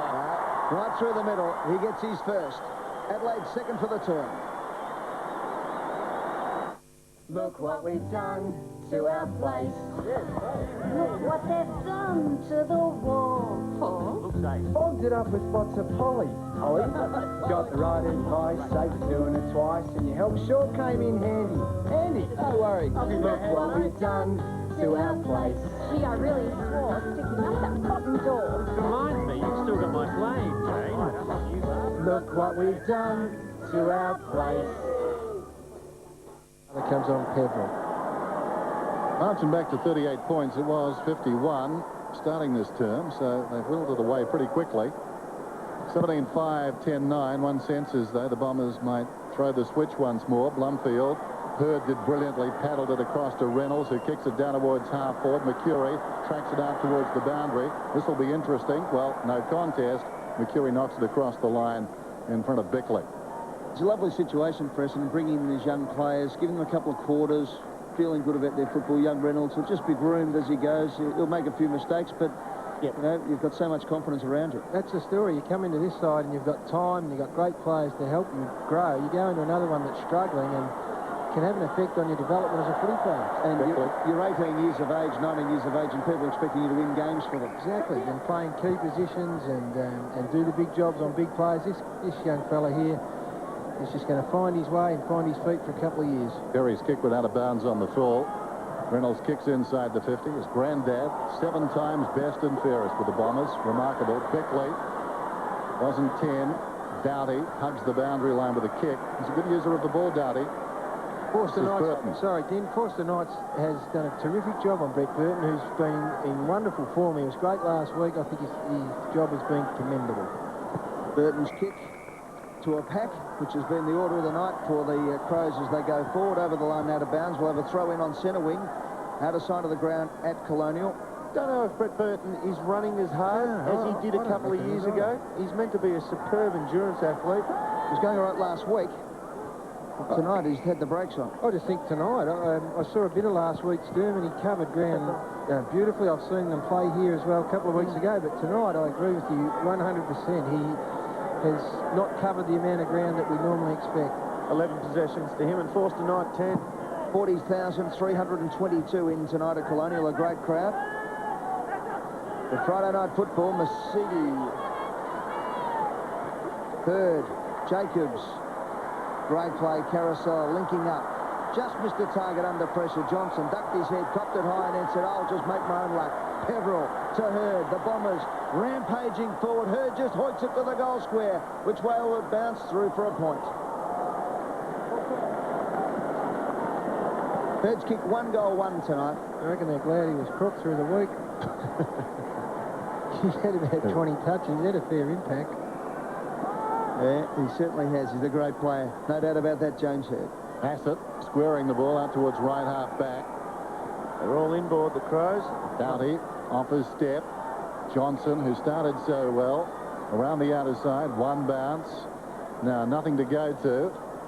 Eventually goes looking for Stevens. Options either side. Rasciuto, 65 metres out.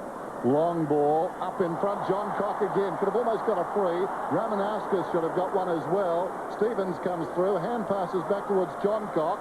Johnson wrestles him down. That seemed to be a little high too. And the umpire suddenly charges in and will ball it up Brian Sheehan, but there seem to be 1 or 2 frees in there. Nothing doing. Well, there's the lesson right there for the Adelaide forwards who have had ordinary nights. 1, 2, 3 efforts, and then the little fella is up on his feet. Almost gets a handball, gathers the ball and cops a tackle and keeps the footy inside 50. Bounce in the pocket. Big leap from Burton. Hooks it down behind. Alessio.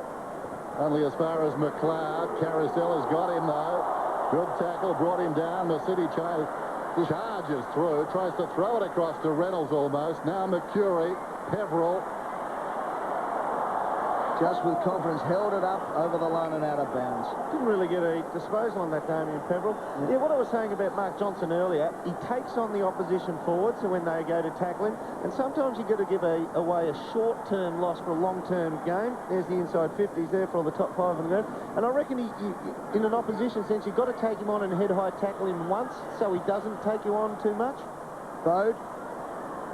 Just give him a warning, you reckon, Derm? Yeah, absolutely, for a long-term game. Fire went across the chops. Look at that one. There's a warning. Because he does it to the opposition players. See, he's in there throwing it. He's fantastic, isn't he?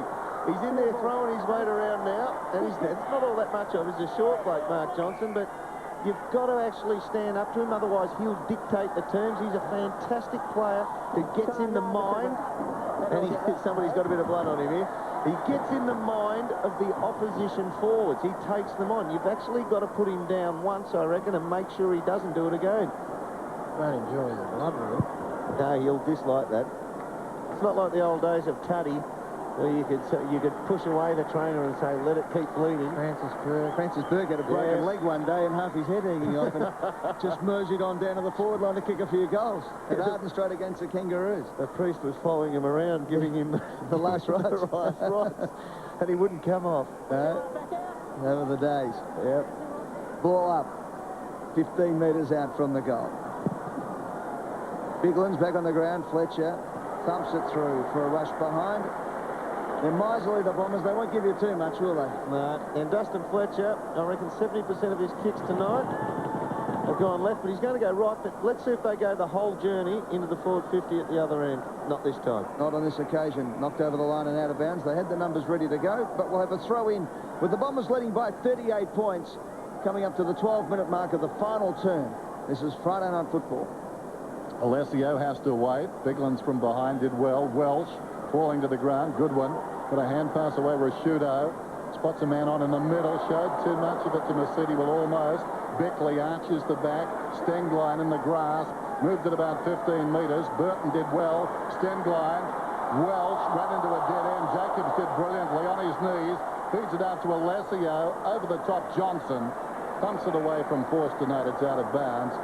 Good passage of play considering the scoreline there. Both sides having a crack. See, Adelaide have probably had 6 or 7 possessions then over 30 metres, and they've actually stripped their possession per goal down to 17 this year. They're up to 27 tonight, and that passage of play shows why. Jacobs runs onto it. Mercedes on the wing. 38 points to margin. Probably flatters the Crows. Mercedes short. Heffernan just cruises away. Goodwin let him go. Heffernan towards the middle. Loose ball at the back. Bowe did nicely. Doughty in trouble hard. Haven't seen a lot of him tonight. Falling to the ground. Back to Bowe. Alongside the centre circle. Fires it inside the 50. On the lead down there was Shell. Couldn't hang on. Showing desperation, McVeigh. Socked forward nicely by McLeod. Still McLeod. He's got it back. John Cockett again. What a tackle from Dustin Fletcher. That was just sensational. Holding the ball, so Fletcher gets the free. Fletcher goes out to Mercury. We'll have a look at that one in a moment. First break in play. McVeigh marks at half-back. When's the last time someone's chased Andrew McLeod down from behind when he's in the goal square? Exactly, running into an open goal. Hurd. Long into the centre. Here we go. Jacobs paid the advantage. The kick in front of Lloyd. Takes it on the volley. Handball's off. Caracella just picks his target. Peveril's the man. It goes over his head. Damien Peveril looks up, comes back around, dishes it off over the head of Caracella. And characteristically, the Bombers have missed a target the last 3 times, but they've still got possession of the ball. Here's Blake Caracella. He runs to 55. He kicks inside again. It misses the target. What can they do this time, the Crows? Bode to Johnson, who runs out, has Doughty out wide and uses him. That half-back flank, but that's about as far as you can go at the moment. Stevens offers something, but Doughty decides to run and bounce and kick and hope. He does, up towards McLeod. McVeigh from behind for Essendon. Does it well. Second time, over to Hurd. Hurd kicks forward. McGrath running with the flight of the ball. Tackled brilliantly. Good play, Johnson for Adelaide. Flicks it out. Ends up with Bode. Has a bounce. Runs through the middle of the ground. Trying to build something up. He kicks it out in front of Shell. Couldn't take the mark. Here's Alessio mopping up in the back for Essendon. Flicks it over to Dustin Fletcher. And they clear from the fence of 50. Reynolds, tumbling grab hard against the boundary line. One away plays 70. Off his step, Reynolds. McVeigh, metres in the clear. Nobody near him. A couple of bounces. Runs it down towards left half forward. Centering. Kick Mercedes. Ooh. Fortuitously or not? Didn't seem to middle it, did he? Just didn't come off the middle, but it found its target. Just the last couple of minutes, Essendon, they're all trying to get in on the goal-scoring act. And they're all running into the space and all trying to get on the end of it. And it just got really messy down there. And I suppose it can happen when you're late in the last quarter and you're... Let's have a look at this Fletcher chase down from behind. It was probably it can't have been a slack. He's cut him a bit of slack because he took on the tackler there, the umpire. Meantime, Mercedes from just outside the 50, long kick, a beauty.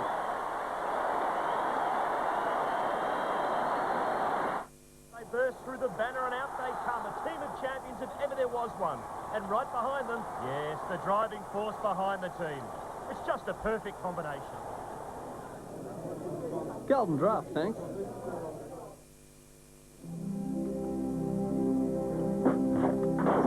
By the way, insure with Amy and you can get new for old replacement, as well as fast settlement on claims.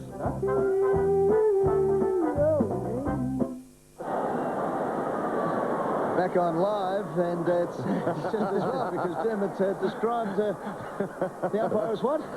A smarty. A smarty. And I put another word after it. Well, we think McLeod might have been unlucky to not get the free kick. Yep. Stingline fresh-aired it. Here's Clark, crashes through, finds a bit of space and thumps it long to the goal square. Here's a chance for John Cock. It's pushed through. Yes, it is by Henneman. And we'll have another point for the Crows. They move on now to 10-11-71, trailing Essendon 18-6, 114. We're coming up to the 19-minute mark of the final term. Beautiful kick in. Ramanauskas spotted Carosella on the outer side, short to Mercedes, who got that last long-range goal. Geez, Miss hit his last few kicks.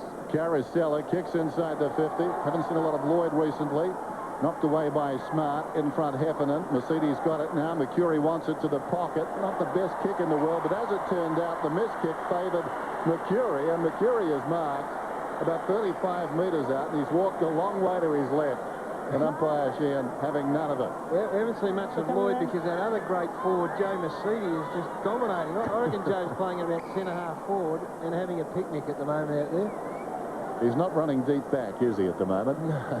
There's Mercury. Chance from here. Wonderful stylist. Just misses. Behind to the far side. Purely academic now, though. The Bombers have got this one in the book. Marks inside 50, Essendon 15, Adelaide 9. And I dare say that stat actually flatters Adelaide, having marked it 9 times inside 50. One that doesn't flatter them, Doom. 60 tackles Essendon to 34 the Crows. Hart in the back pocket.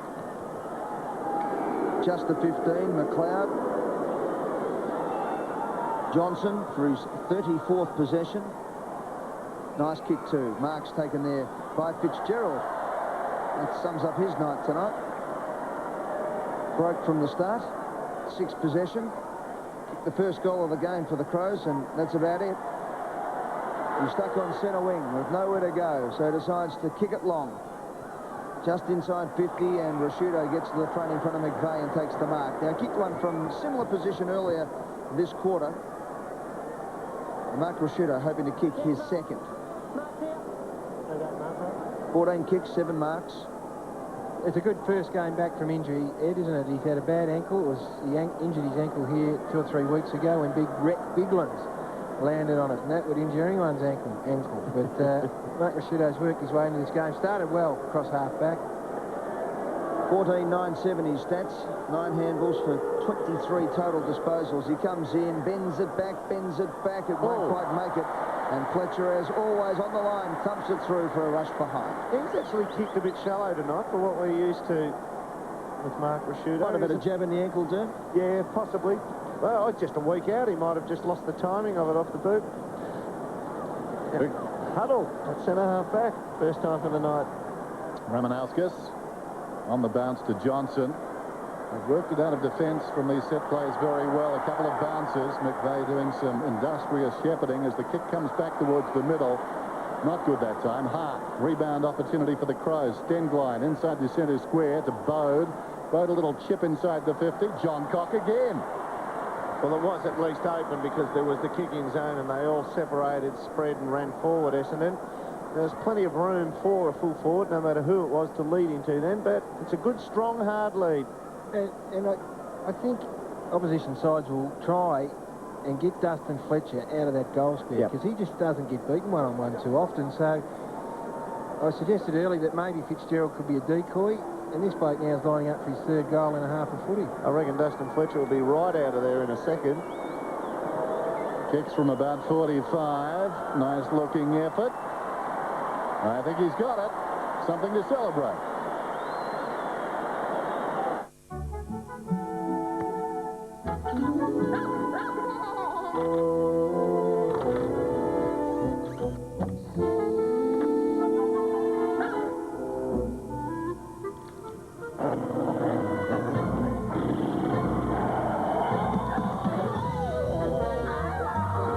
The Duracell Alkaline Battery, long-lasting with lots of bite. Duracell Copper Top, long-lasting alkaline. And Dustin Fletcher, as Dermot predicted before the break, getting right out of the goal square, heading for a shower. He's had a very, very good night again, Dustin Fletcher. Very calming for the other backman to have him in the goal square, isn't it? Big hill in there, but it was tapped down beautifully by Biglands. Here's a chance for Welsh. Anyway, kick it to him. John Cock leads out. He's kicked two. He's got out again. He's almost taken the mark at the full of the ball. Here's a chance for Johnson. Slammed it on the boot. Barnard stopped it. No 15, said the umpire. Peverill hard at the ball. Hardest at the ball. And he's well supported by Reynolds, who will have a bounce 15 metres out. You can tell it's got personal with Ramanauskas, can't you? Yeah, absolutely. I mean, in a big win, you don't want to be the bloke who the coach looks at and says, you've had your colours lowered. Another chance here for the Crows. The Birdman gets the tap. McLeod shrugs and gets the touched. It's touched. There was his head. He just had a shot. He's got to get another one, doesn't he? That's two, isn't it? That's two in the goal square. Dustin Fletcher put... The only thing Dustin Fletcher didn't do was squeeze his esophagus, but put two hands around the throat. I have conceded it was around the neck. He's been a bit stiff. He's been reported in his 150th. His team's been flogged. And he's had two certain goals ripped off him in the goal square by the umpire. Let's have a look. Here we go. One up. Oh, that was a little bit dubious, that one. Well, he was owed one. Yeah, let him get away with that, I reckon. Anyway, Welsh has got the ball for the Crows. To the forward 50. Not often that you say that Andy McLeod's had a bad night at the office. Stevens. Don't reckon it's been all that bad, though. Still, he's had 25 touches. From a playing point of view, he's been okay. There's just a couple of things where you'd expect him to have finished or maybe got the benefit of a dubious decision, and then the big one hanging over his head. But the thing with Mark Johnson, once again, who put the little bit of a high tackle on that last shot on goal, he just pushes the issue, Mark Johnson. Free kick at centre-half back on play here. Just pushes the issue, goes high without actually getting the free kick. Have a look at the huddle here. Good old-fashioned huddle. And that's what happens in a huddle. You see Mark Rashudo grab a jumper because he knows if that player gets past him, he'll get into 25 metres of space. Bombers by 35 points. Hurd honours the lead from Carosella, who had no idea where the ball was, but he's getting a free kick. As Goodwin came over the top. Old Carosella picks it down towards half forward. Not his best effort. Standing his ground. Bassett juggles the mark. Might give it back. Bassett. Short. Doughty. Breaks away. Inside the centre square. Kicks it down towards half forward. In from the side. Jacob showed a lot of courage. Almost found it on the deck as well. Welsh on one knee, slapped it only as far as Hurd. Spills across to Hill. Great agility by the big man. Back to Hurd. Masiti in the centre square. Nobody near him. Comes out wide. Blumfield just forward of the wing. Blumfield. Masiti now 20 possessions, 26. Batting him up. Meantime, good mark taken by Lloyd. What a pair of hands. Plays on, runs to 50. Goes long, deserving of a goal, and he's just missed to the right-hand side. Drag him. Disappointed with that. He will be, Matty Lloyd. 7. He loves 7 for the night, if not 8. Watch the hands here. They say if you can't punch the ball, punch the arm, and he hits his arm with everything, and he doesn't let go of the ball there. 5 contested marks for Matty Lloyd. That's a superb effort. 6 goals, 1 for the evening. Here it comes again. Hill. He's had a great night. Pumps it long. Lloyd. 1 out. Punched away. Bickley. McLeod gets it on. Goodwin from defensive 50. Here go the Crows. They've got a bit of space now to run into. Doughty about to be run down by Heffernan. Gets his kick away. Blind kick forward. It was hopeful. Off the hands of the pack. Here's John Cock. He could kick his third. Looks back. Gives it off. Burton has to fly for the ball, and he takes the mark. He puts out the Jackie Chan. Bit of Jackie Chan into there. See, Mark Johnson, well done.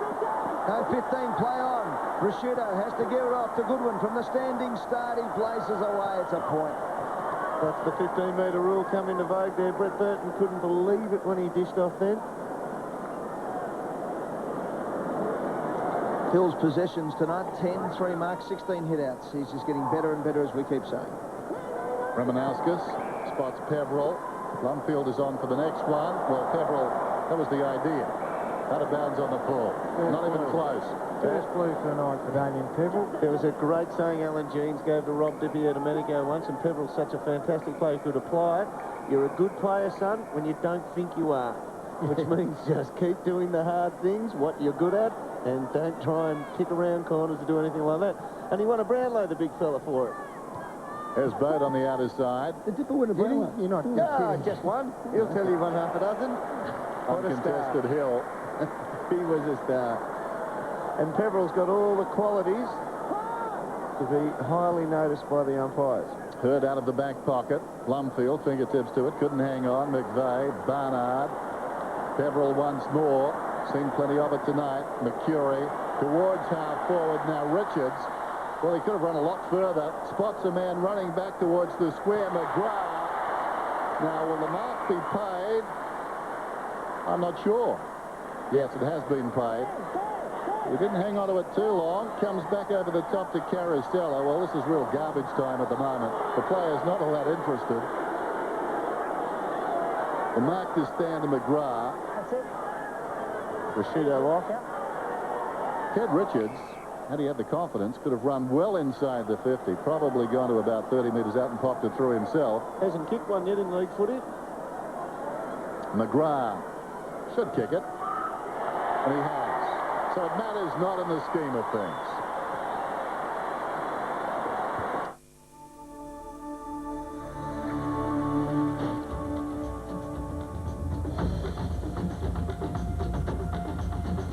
Cascade Premium Light. Pure premium taste.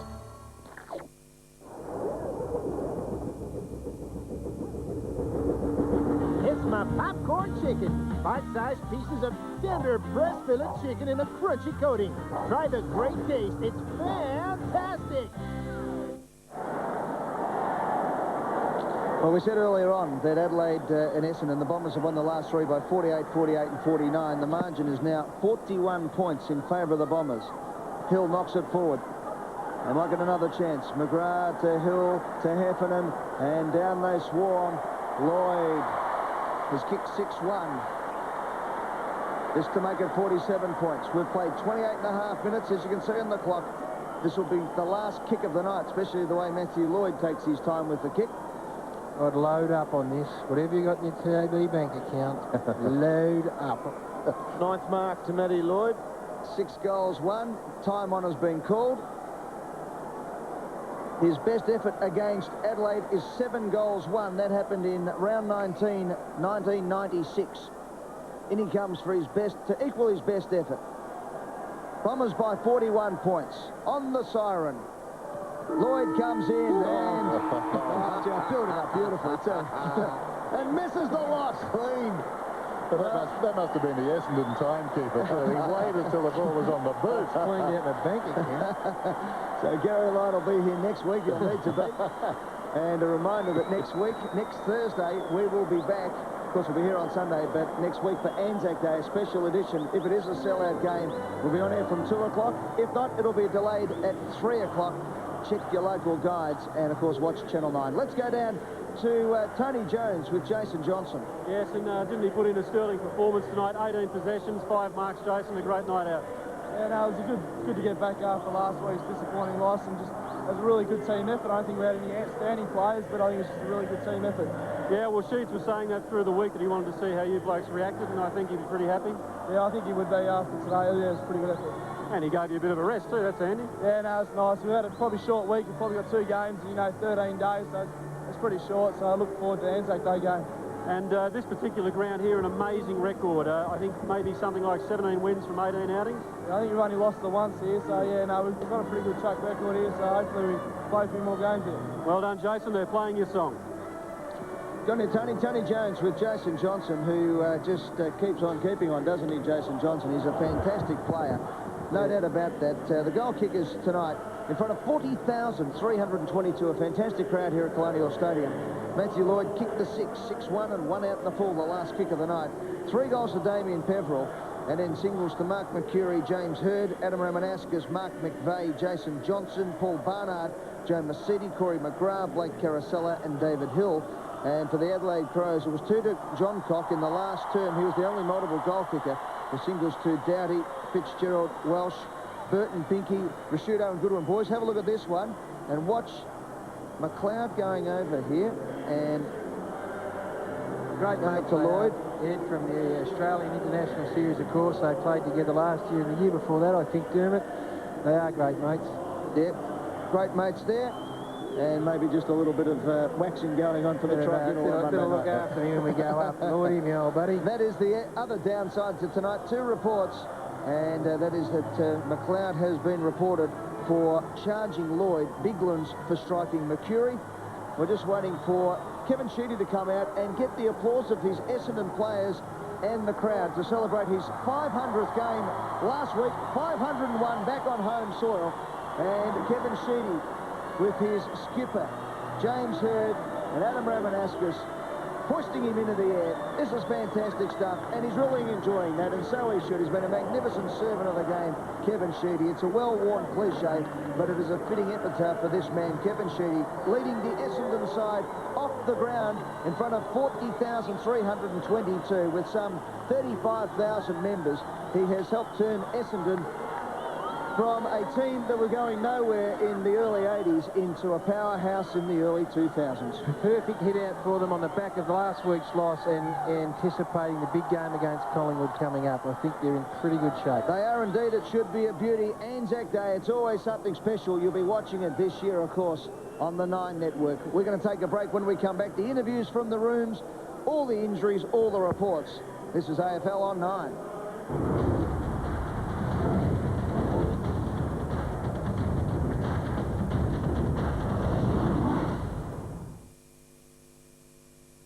I've just had the experience of a lifetime. Gallipoli, it's hallowed ground for me. And these days, for thousands upon thousands of young Australians. It is an emotional pilgrimage. And when you see this story, you'll also be swept up by this new spirit of Anzac. Also, gotcha. This is fraud. The web of lies and cover-up behind big tobacco. I know I'm dying. Just want to do something, that's all. When Toyota presents 60 Minutes, Sunday 7:30. A long 60-metre bomb. Big pack forms in the goal square. Oh, what a grab! What an absolute screamer! Oh, that's got to be grab of the year. Golden draft, thanks. Hey, did I miss much? Where have you been? Everybody's been waiting for you. There's nothing better than watching the footy tonight on 9 with a block of Cadbury Dairy Milk chocolates. Wouldn't it be nice? How crazy is this? Australia's #1 Telstra mobile phone retailer, Crazy John's, is clearing thousands of mobile phones over 3 crazy days or until stock runs out. How crazy is this? Become a $60 member and LG's DM510 is yours free. Become a $40 member and LG's DM120 is yours for absolutely nothing. You'll also receive half-price call rates, double monthly bonus credits and 3 free accessories. Crazy John's not only connects you to Telstra, but gives you better deals than Telstra. That's why we're Australia's #1 Telstra retailer. So hurry in, don't miss out. At Kmart AFL headquarters, this replica AFL game ball is just $24.99 each. And this adult half-zip polar fleece top is only $29.99. Save 10. Kmart is the home of low prices. It's on again.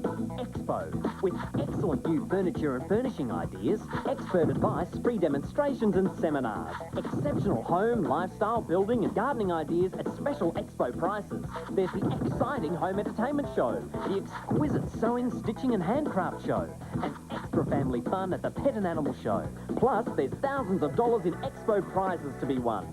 The Home Ideas and Lifestyle Expo, Royal Adelaide Showground. Adelaide Bank's variable rate home loans have a very low rate and absolutely no application fees. But hurry, offer ends May 18. So call 13 22 20 today. Watch out, here I come.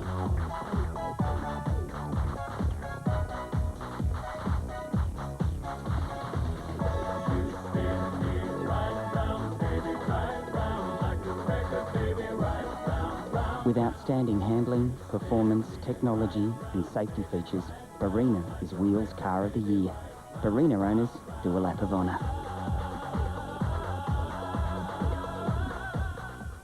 Sunday, the greatest adventure in movie history continues on 9. Skywalker must not become a Jedi. It's the Rebels' darkest hour. Give the evacuation code signal. And as the Empire closes in, friendships will be betrayed. We're trying to save Han from the bounty hunt. The digitally remastered epic with all new footage. That's impossible. You know it to be true. Star Wars Episode 5, The Empire Strikes Back, 8:30 Sunday on 9.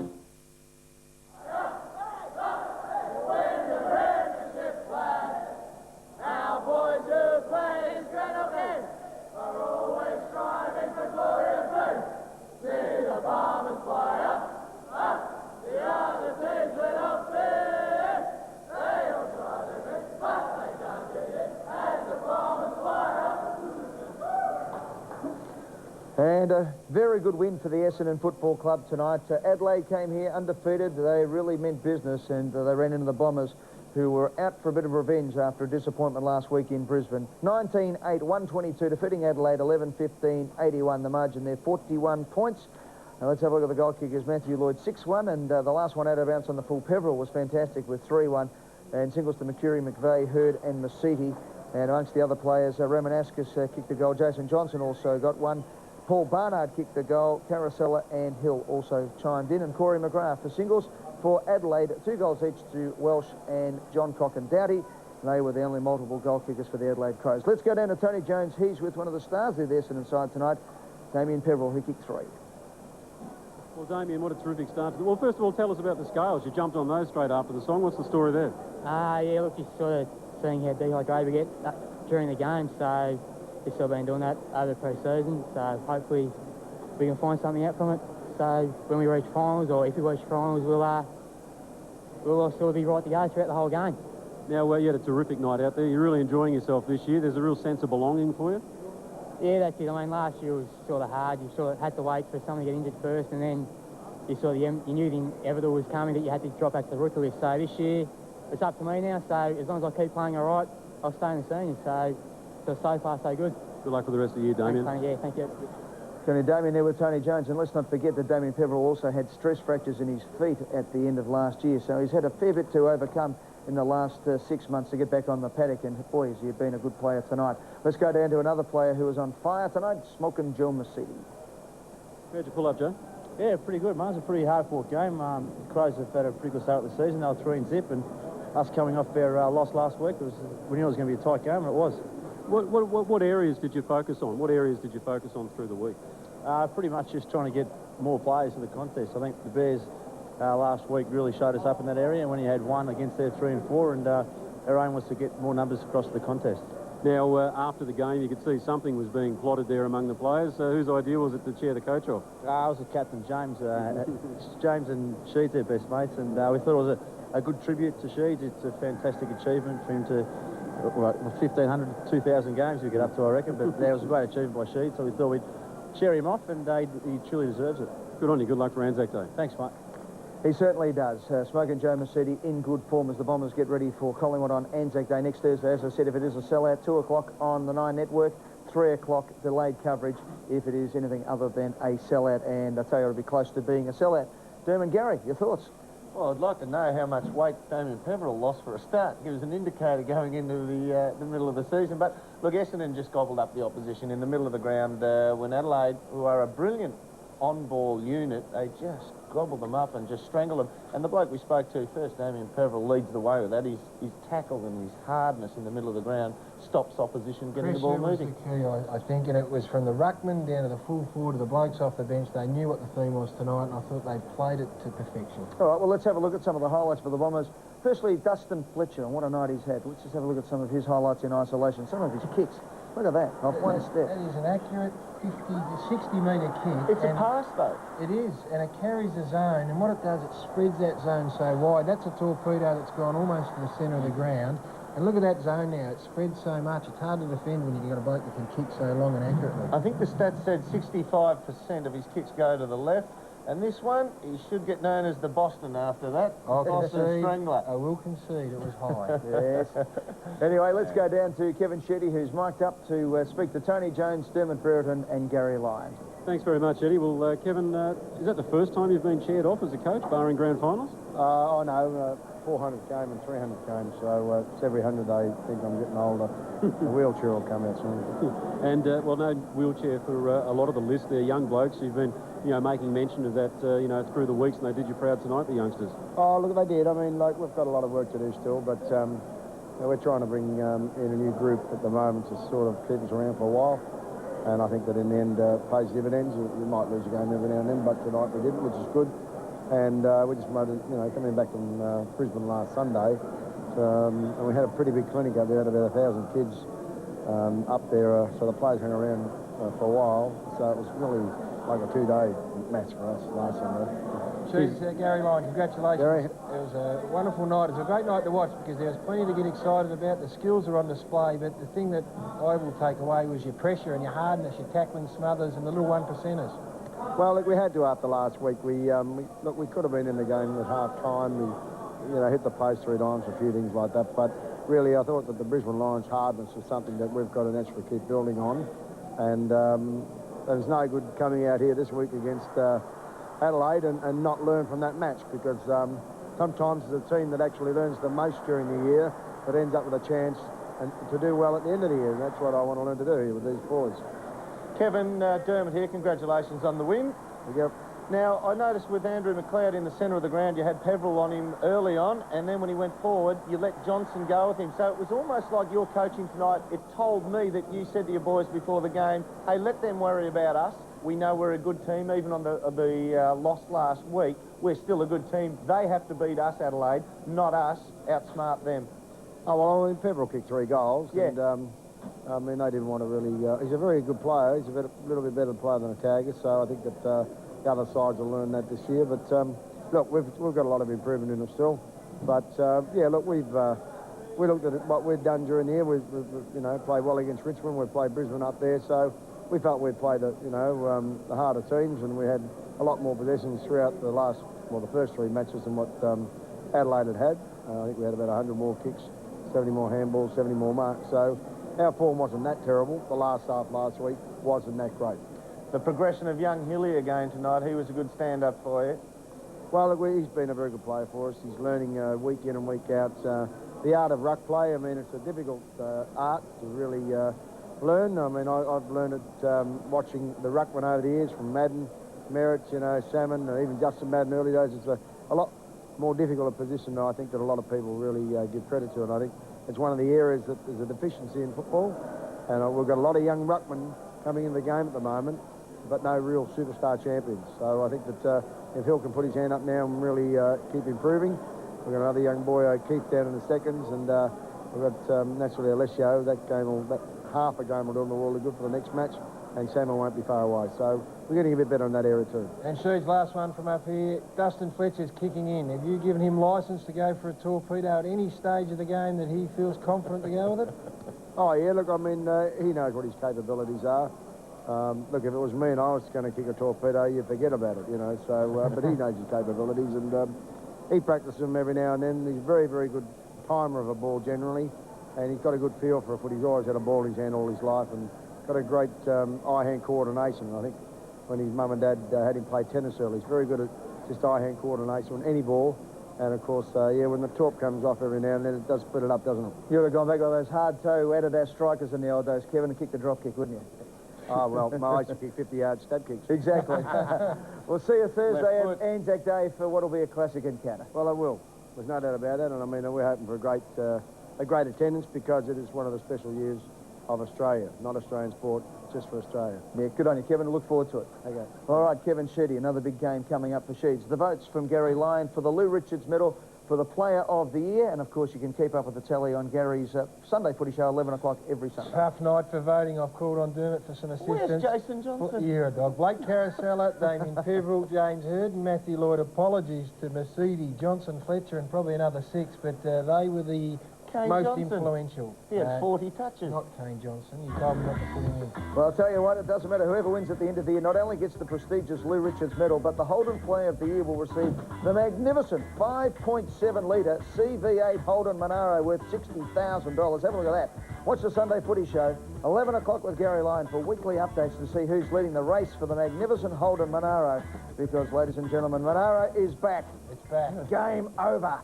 We're going to take a break. When we come back, we'll talk to Matthew Lloyd and wrap up tonight's big win by the Bombers.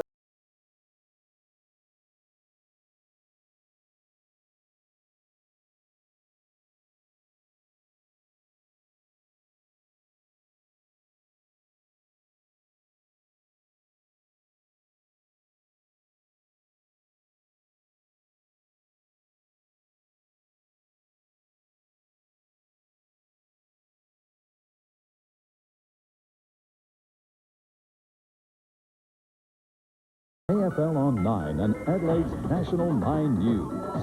It's a whole new ball game in 2002. We bring you more than just the game. Get the inside stories from your home teams with Adelaide's National 9 News.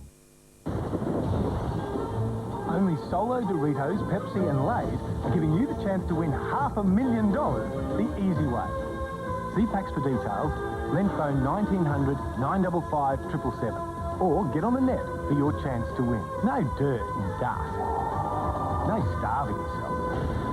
Believe me, it's the easy way to win $500,000. Simply grab your favourite snack or drink and you could be a Survivor winner. Silky and sensational. New advanced night repair for eyes. Proven anti-aging benefits plus powerful new repair technologies to keep you beautiful. Advanced night repair for eyes. Now eye care becomes eye repair. New from Estee Lauder. And now a 6-piece Estee Lauder gift set with a choice of eyeshadow and lipstick shades is yours with any Estee Lauder purchase of $53 or more from Maya. So we're not talking some deep spiritual cleansing, but almost. That's how well this stuff cleans. St. Ives Apricot Scrub. St. Ives contains a unique blend of soothing Swiss botanicals and 100% natural exfoliants. Those little scrubbers that slough off dull, dead skin. So I get smoother, healthier-looking, brighter skin. Maybe this is deep spiritual cleansing. And now for a sensitive skin type, an all-new ultra-gentle apricot scrub, only from St. Ives. Brilliant. Thick and Thirsty is the one paper towel that's riveted together for extra strength to make them thicker and thirstier than ever before. Thick and Thirsty, they're a towel of strength.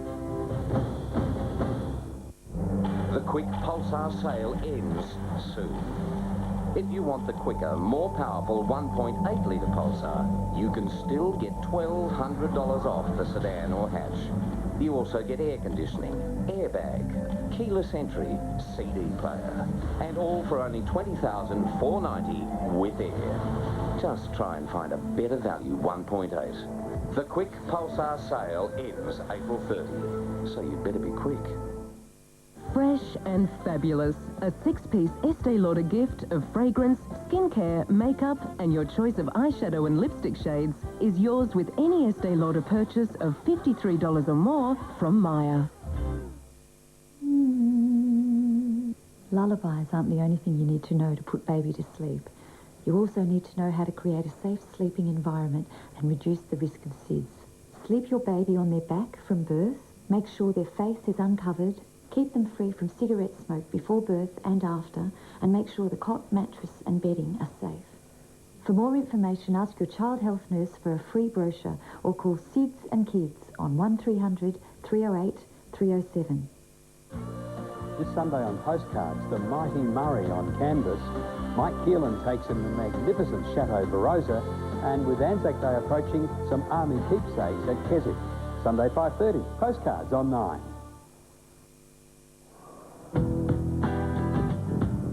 Welcome back to Colonial. For the final time tonight, let's wrap up Essendon versus Adelaide. The Bombers have bounced back with a vengeance. 19-8, 122. Defeating Adelaide by 41 points, 11-15, 81 to the goal kickers. Well, the major goal kicker was 6 goals to Matthew Lloyd. Let's not look at the stats. Let's talk to the man himself. Tony Jones is with Matthew Lloyd.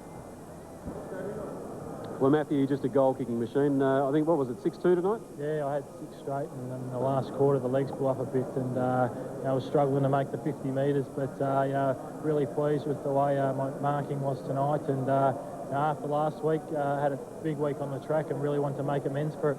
And just from a team point of view, so the young blokes are really stepping up, aren't they, which is probably pleasing for you? Yeah, Damien Peveril's a 13-game player, and he's tagged, I think, McLeod out of the game and kicked 3 himself, and Richards and Reynolds, and we've got a lot of players out at the moment, so it was a great effort.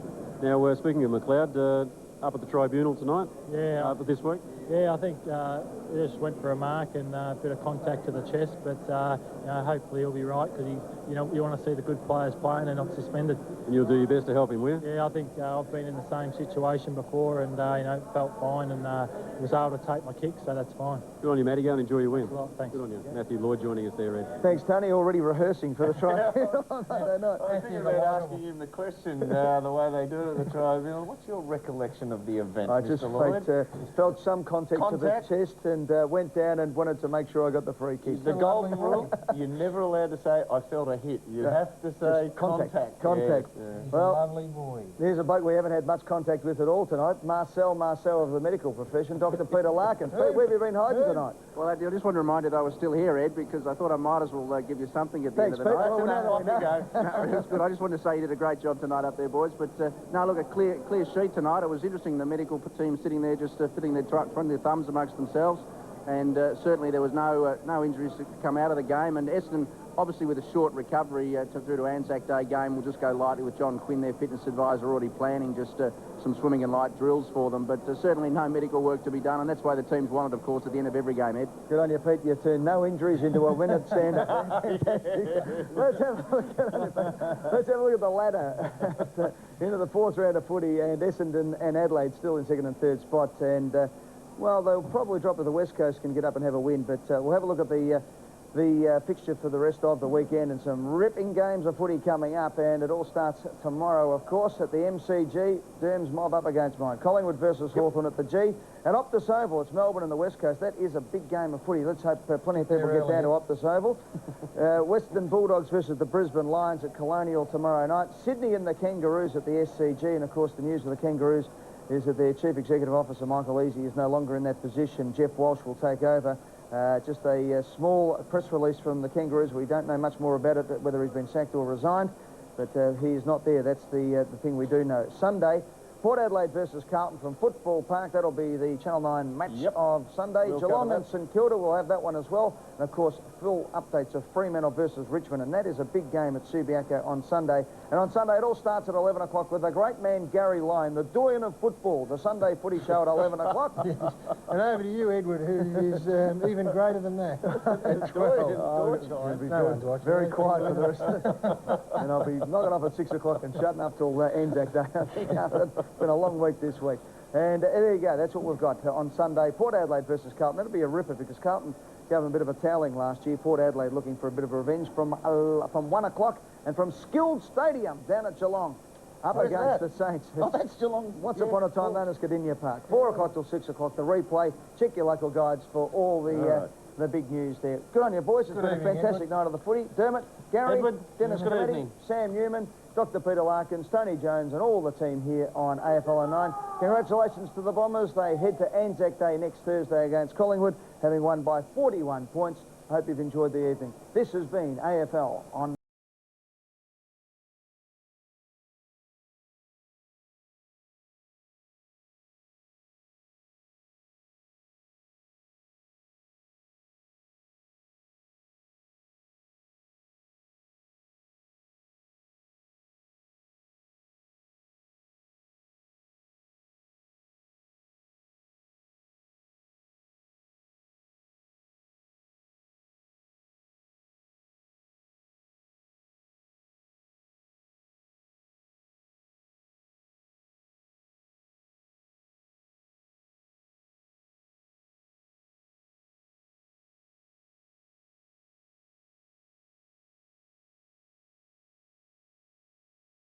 World of Sports.